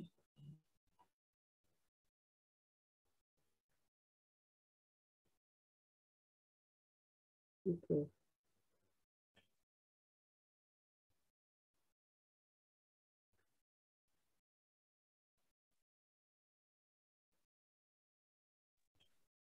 Permisi, Bu. Iya. Saya Khairani Riastayanti izin bertanya. Kalau perubahan kalor seperti ini, kalau dilakukan di lab seperti itu mempengaruhi reaksi atau enggak ya, Bu, nantinya? Maksudnya, apa harus dilakukan di lab gitu, dah? Bukan, misalkan kalau kita melakukan sebuah reaksi, Terus nanti keadaan lab itu mempengaruhi reaksi tersebut atau enggak? Nah ya, maksudnya kondisi di labnya itu, toh? Iya, suhu ruangannya atau suasana lab. Oke. Sebenarnya tergantung dari itunya, tergantung dari reaksi yang kamu lakukan. Ya, jadi memang keadaan ambien itu adalah dalam keadaan standar, dalam artian suhu ruang, tekanan ya, bukan hanya suhu ruang, tekanan, dan juga humidity ya atau kelembapan itu bisa berpengaruh, Mbak. Cuman as long as dalam artian dia pengaruhnya itu tidak begitu kentara, itu biasanya kita abaikan atau kita anggap ideal. Gitu. Jadi ada reaksi-reaksi tertentu ketika kita mereaksikan kita tidak perlu tempat yang sangat tertutup rapat. Itu berarti apa? Kita mengabaikan existence dari H2O dalam bentuk gas ataupun nitrogen dalam bentuk gas yang ada di udara. Tuh. Tapi ada kalanya itu kita harus pakai tempat yang tertutup rapat, bahkan sebelumnya harus disemprot oleh gas oksigen atau nitrogen. Nah, berarti di situ jenis reaksinya itu memang tidak memperbolehkan adanya gas selain misalkan nitrogen atau gas selain oksigen. Pasti berpengaruh, Mbak Khairani. Ya, tapi tidak apa-apa, tergantung nanti kita mau mereaksikan apa. Tapi kalau yang pembakaran kayak gitu tuh, istilahnya kita nggak begitu berpikir tentang itu tadi, apakah dia ada gas oksigennya atau apa gitu, enggak. Jadi reaksinya lebih slow gitu loh, kita nggak perlu satot. Gitu. Itu Mbak Khairani. Baik Bu, terima kasih. Nah, macam kalor entalpi yang pertama itu adalah delta HF ya. Kalian paling sering sekali dengar itu adalah formation atau pembentukan. Artinya adalah kalor yang dibutuhkan untuk membentuk 1 mol zat. Atau dilepas, tergantung nanti persamaan reaksinya seperti apa. Membentuk, ingat yang perlu di garis bawahi di sini adalah 1 mol zat dari unsurnya. Kalimat ini ya. Kalimat ini tuh sangat berarti. 1 mol zat dari unsur-unsurnya. Nah, bentuk unsur itu bisa logam, bisa non-logam, diatomik, atau poliatomik.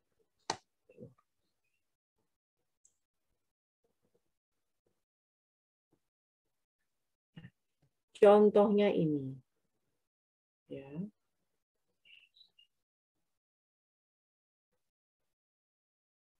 Pembentukan HBr dibentuk dari unsurnya. Unsurnya apa? H2 dan Br. Berarti kalau dia negatif, di sini berarti dia kalor yang dilepas. Ya. Misalkan ini, pembentukan H2SO4. Di sini Q-nya kan muatannya positif ya. Berarti ini adalah kalor yang dibutuhkan atau yang diambil dari lingkungan.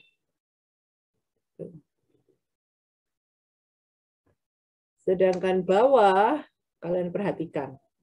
H2SO4 ia terbentuk dari unsur-unsurnya. Ada H2, ada O2, ada S.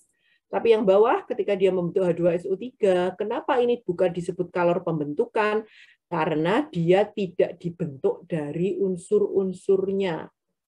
Ya, karena apa? Karena dia hanya dibentuk dari hidrogen dan SO3. SO3 itu kan unsur pembentuk H2SO3. Jadi harusnya seperti yang atas dibentuk dari oksigen dan sulfur. Karena itu yang nomor 3 itu dia bukan delta F. Tahu bedanya ya. Makanya kalimat dari unsur-unsurnya itu sangat penting.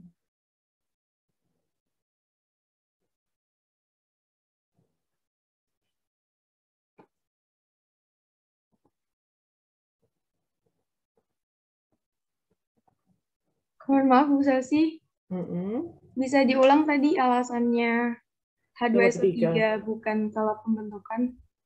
Nah, oke, bisa diulang lagi ya. Yang paling penting di sini itu adalah kalimat ini. Delta HF, F itu kan kependekan dari formation atau pembentukan. Tapi yang penting ini adalah membentuk 1 mol dari unsur-unsurnya. Nah, ini kalimat yang penting. Sehingga ketika kita terapkan di contoh, yang nomor 3 itu bukan kalor pembentukan. Bentar ya, yang nomor 3 itu bukan termasuk delta HF. Karena apa? H2SO3-nya terbentuknya dari, oke, H2 itu memang unsurnya, tapi SO3 kan bukan unsur. Dia senyawa. Harusnya SO3 itu di breakdown seperti nomor 2, yaitu O2 dan S. Gitu ya, Nak? Paham? Paham, Bu. Oke, paham ya Mbak Elisa? Jadi kalimat tadi dari unsur-unsurnya itu penting. Khususnya permisi mau tanya. Kan untuk kalor pembentukan itu reaksinya dalam keadaan standar ya Bu, di mana derajatnya kan harus 25 derajat terus 1 atm. Berarti nanti kayak mereaksikannya itu gimana Bu? Maksudnya dalam keadaan seperti itu. Itu idealnya ya. Ya, makanya tadi Bu Sesi bilang ada kalanya reaksi itu harus memerlukan instrumen khusus ya. Jadi kayak tempat reaksi itu kayak misalkan itu namanya tabung teflon khusus gitu ya. Jadi yang dia kedap kedap udara, terus tekanannya bisa diatur itu. Jadi kalau memang kita ingin belajar ini ya kita harus pakai istilahnya instrumen khusus itu. Tapi kalau hanya kayak kemarin coba istilahnya ramalkan pembakaran gas hidrokarbon, nah gitu enggak perlu kayak gitu. Jadi kita pakai reaktornya aja Mbak yang khusus gitu. Jadi bisa diatur tekanan, bisa diatur suhunya juga. Gitu Mbak. Cuman untuk ini kalor pembentukan itu jarang ya. Di kimia sendiri itu kita jarang melakukan proses istilahnya pembuktian. Proses pembuktian tentang kalor pembentukan itu jarang. Karena itu harus pakai istilahnya reaktor tersendiri. Gitu, Mbak. Ya, baik, Bu. Terima kasih banyak, Bu. Karena gini loh, Nak, kita kan pengacunya pada jurnal-jurnal internasional ya. Ya, jadi kan ilmu kimia itu kan yang paling berkembang itu kan di Europe ya, di Eropa. Ya, di Eropa lah. Ilmu kimia itu kayak pertama kali itu memang banyak berkembangnya di Eropa. Suhu Eropa, suhu Indonesia loh, Nak, totally different ya. Jadi itu pun juga tergantung ketika dia penelitian di Eropa itu pas apa, winter kah, apakah dia pas musim summer kah, itu kan juga beda. Karena di sana itu kan kalian ada yang sudah pernah ke luar negeri, di luar negeri itu ya apa ya, nggak kayak di kita gitu loh. Kita kan full srengenge ya. Di sana juga ada kan negara yang full srengenge. Cuman di negara 4 musim itu suhu ambiennya, suhu ruangnya itu tuh wis dingin loh. Jadi kayak kita udah pakai AC. Itu di negara 4 musim ya. Jadi misalkan kayak musim summer mungkin lebih panas kali ya. Kayak musim cuman kan musim gugur kayak gitu-gitu itu dia lebih dingin. Oke, next ya. Nah, itu adalah formation. Yang kedua, itu adalah delta HD alias decomposition. Nah, sama seperti tadi, yang harus kalian highlight itu adalah menguraikan 1 mol menjadi unsur-unsurnya. Ingat, 1 mol. Sehingga di contoh soal ini, kalian masih ingat koefisien adalah perbandingan mol. Nah, kalau ini 2, itu berarti hanya delta H aja. Delta HD-nya berapa? Harus dibagi 2 karena koefisiennya harus 1 karena dia adalah merepresentasikan 1 mol. Ya. Nah, sama NH3 ini berubah menjadi unsurnya. NH3 unsur penyusutnya apa? N2 dan H2. Sehingga dapat kita nyatakan bahwa delta HD-nya itu adalah setengah dari X. Terserah ini angkanya X berapa. Sedangkan kalau delta H aja, ini adalah kalor reaksi.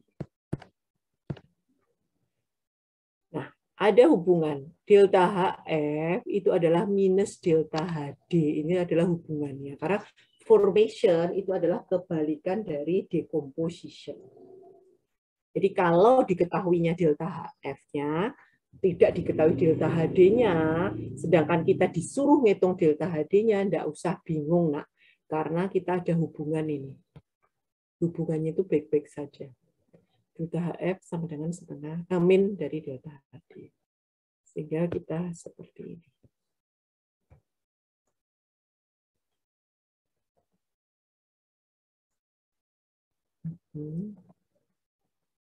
Oh, masih banyak ini ya.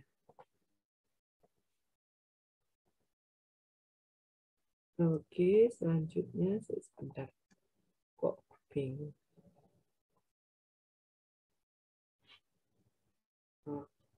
Nah, ada juga namanya delta HC. Jadi tadi F, delta HF ini singkatannya dalam bahasa Inggris ya.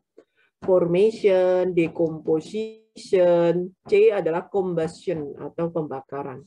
Sama yang perlu diamati di sini adalah yang sudah di highlight merah ya. Pembakaran 1 mol. Ingat, pembakaran itu pasti reaksinya dengan oksigen. Sehingga misalkan seperti ini, 3Fe ya, contoh yang nomor 1 ini. Kenapa kok delta HC-nya itu harus dibagi 3? Karena kita mengacu pada 1 mol. Jadi pada reaksi ini kita bisa bilang bahwa kalau reaksi atau delta H itu adalah 180 kJ, atau kita bisa bilang pembentukan 1 mol Fe3O4 itu adalah 180 kJ, atau kita bisa bilang delta decomposition-nya itu kebalikannya, min 180 kJ, karena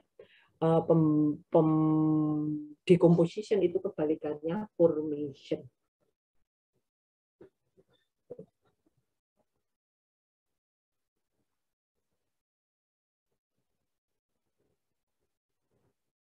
Sampai sini ada ditanyakan? Nah, ini ada istilahnya adalah hukum Hess.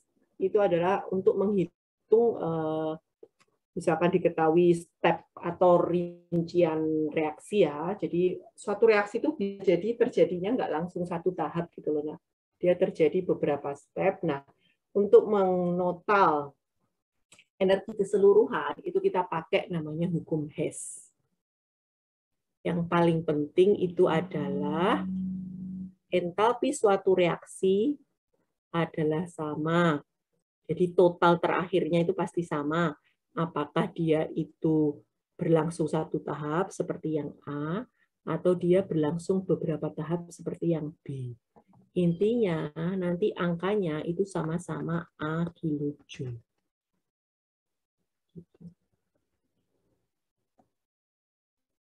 Inti dari hukum Hess itu adalah itu.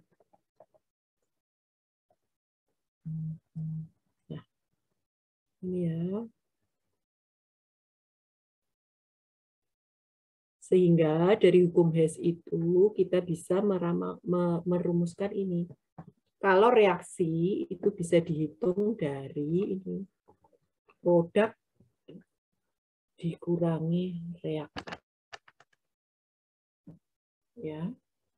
Nah, yang paling penting itu juga ini. Delta HF untuk unsur-unsur itu berarti Fe aja, Cu aja, atau misalkan dia diatomik itu bisa H2, bisa O2. Jadi apa istilahnya, delta HF untuk unsur-unsur itu adalah sama dengan 0.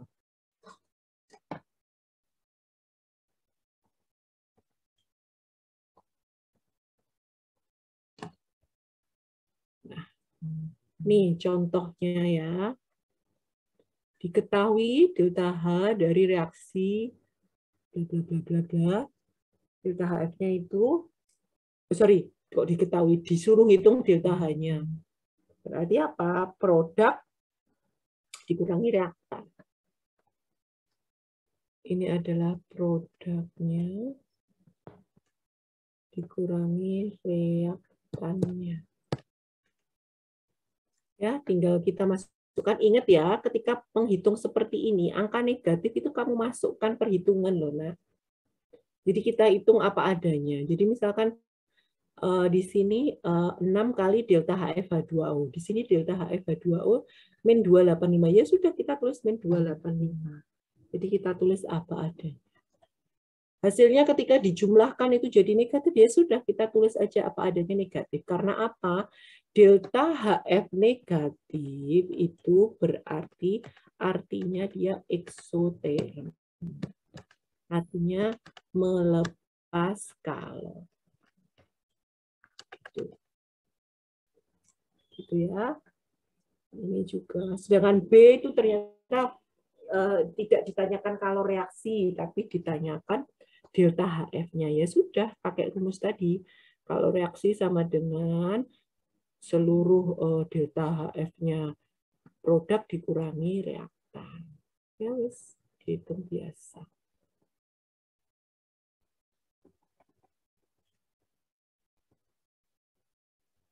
Nah, ini contoh yang hukum Hess tadi ya. Jadi kalau ada seperti ini, reaksi itu ketika ditotal itu harus sama. Disetarakan dengan ini. Jika letaknya di sisi yang sama, tanda delta H-nya sama. Jika terletak di sisi yang berbeda, berarti dibalik. Ya. Jika koefisiennya sama, delta H-nya tetap. Kalau koefisiennya tak sama, berarti tinggal dikalikan koefisien yang ditanyakan. Sehingga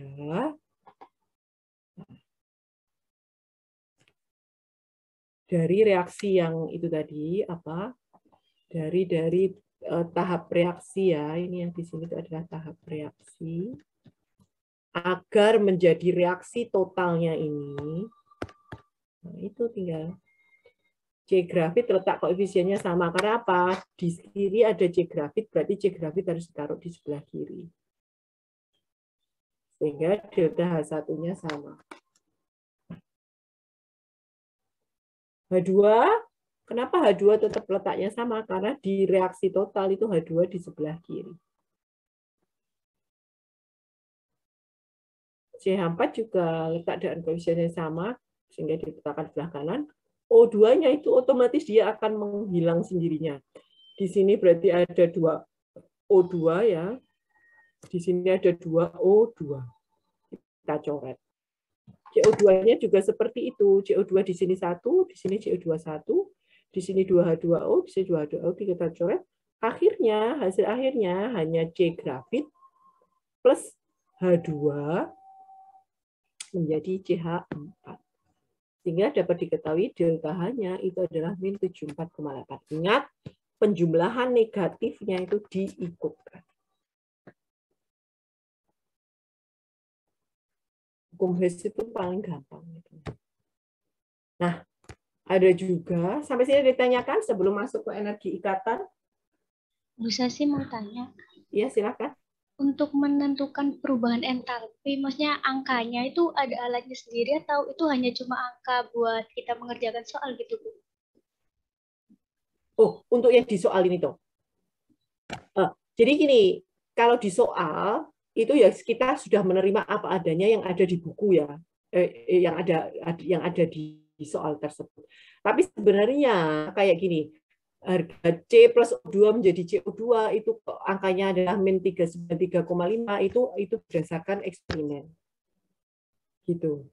Tapi kalau kita untuk ujian ini, maksudnya soal kimia dasar, itu kita nggak perlu memikirkan harus diukur pakai instrumen apa, kita sudah mengambil hasil eksperimen orang gitu, Nak. Gitu. Berarti emang udah ada eksperimennya sebelumnya gitu ya? Iya, betul. Ini Nak, kita itu ya Nak ya, ini hanya secerita aja. Jadi ini tentang ini ya, ini tentang senyawa kompleks kebetulan adalah kan satu senyawa kimia ya. Itu tuh dia di luar negeri itu sudah mulai diteliti itu sejak tahun 1800-an. Sedangkan di kita tahun 1800 itu kan masih dijajah siapa? Belanda ya.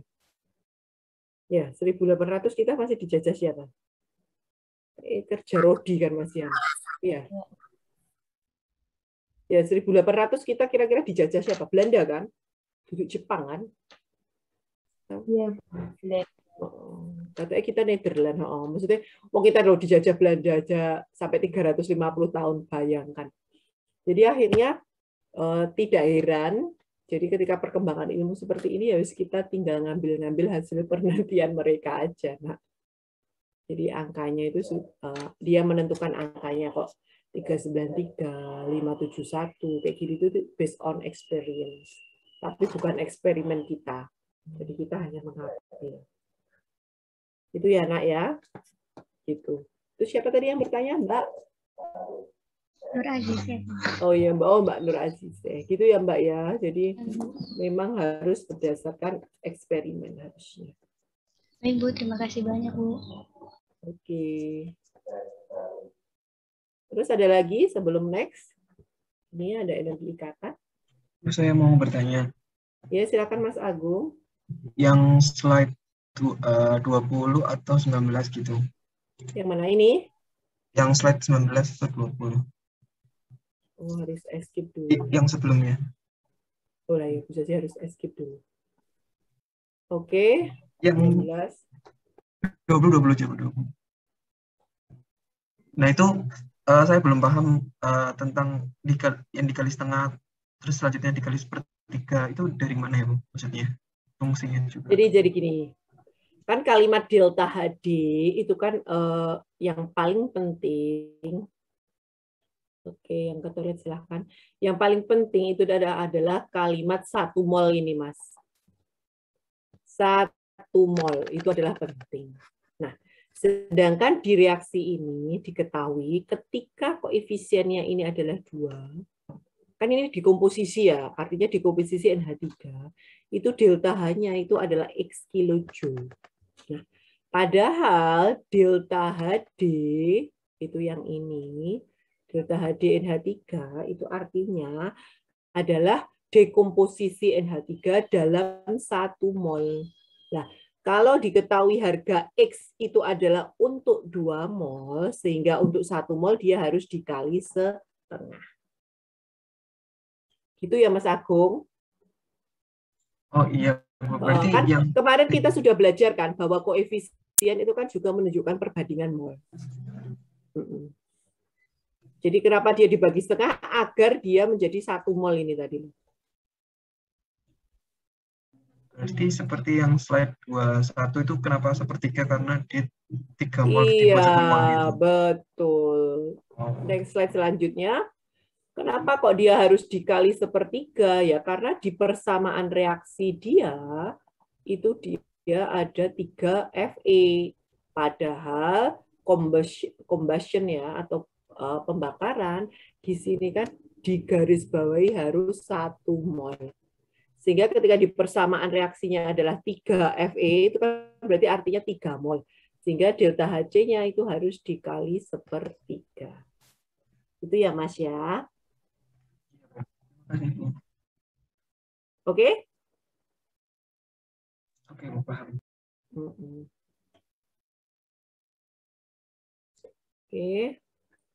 Oke ya, bisa sih lanjut dulu. Mau hapus ininya dulu. Bisa sih clear all drawing.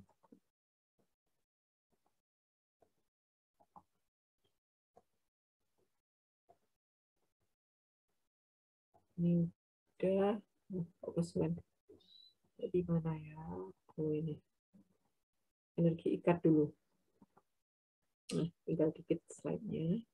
Nah, ya ada istilahnya energi ikatan dan energi atomisasi.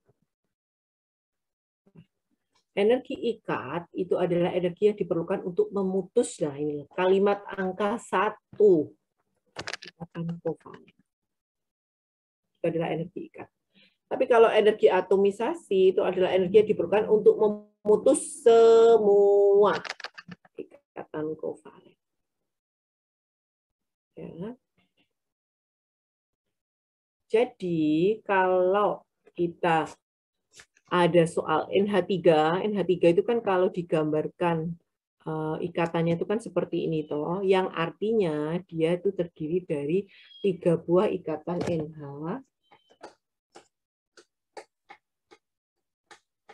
sehingga energi ikat itu berarti kan hanya untuk satu aja ya ikatan kovalen. Berarti kan ada 3 buah ikatan NH, artinya ada 3 buah ikatan kovalen dari NH. Artinya kan itu. Sehingga 1/3 kali 120 artinya 40 kilojoule. Nah, energi atomisasinya itu adalah energi yang ini. Karena apa? Karena dia pemutus semua 3 ikatan kovalen ini. Sebentar ya Allah. Sebentar ya, bisa izin sebentar.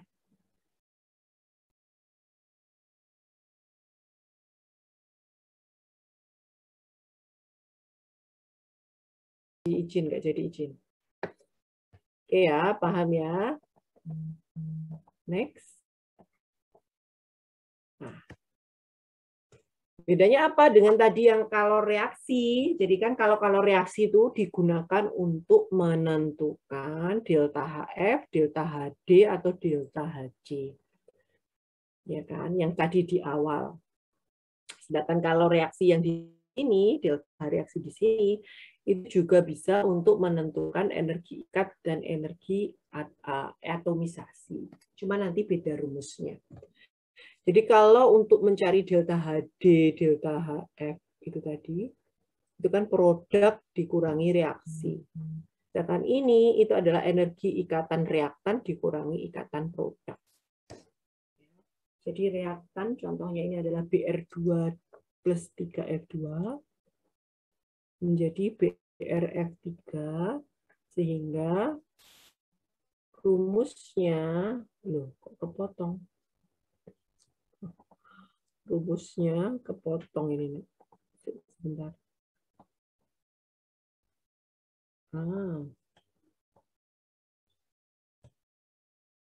Sehingga energi ikat reaktan dikurangi energi ikat produk sehingga diperoleh min 513.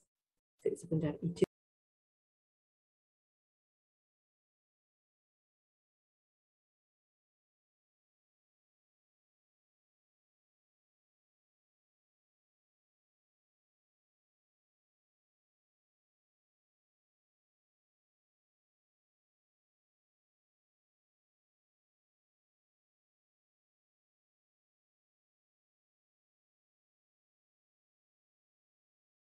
Bedanya rumusnya ketika yang diketahui adalah energi ikat itu berarti adalah reaktan main produk.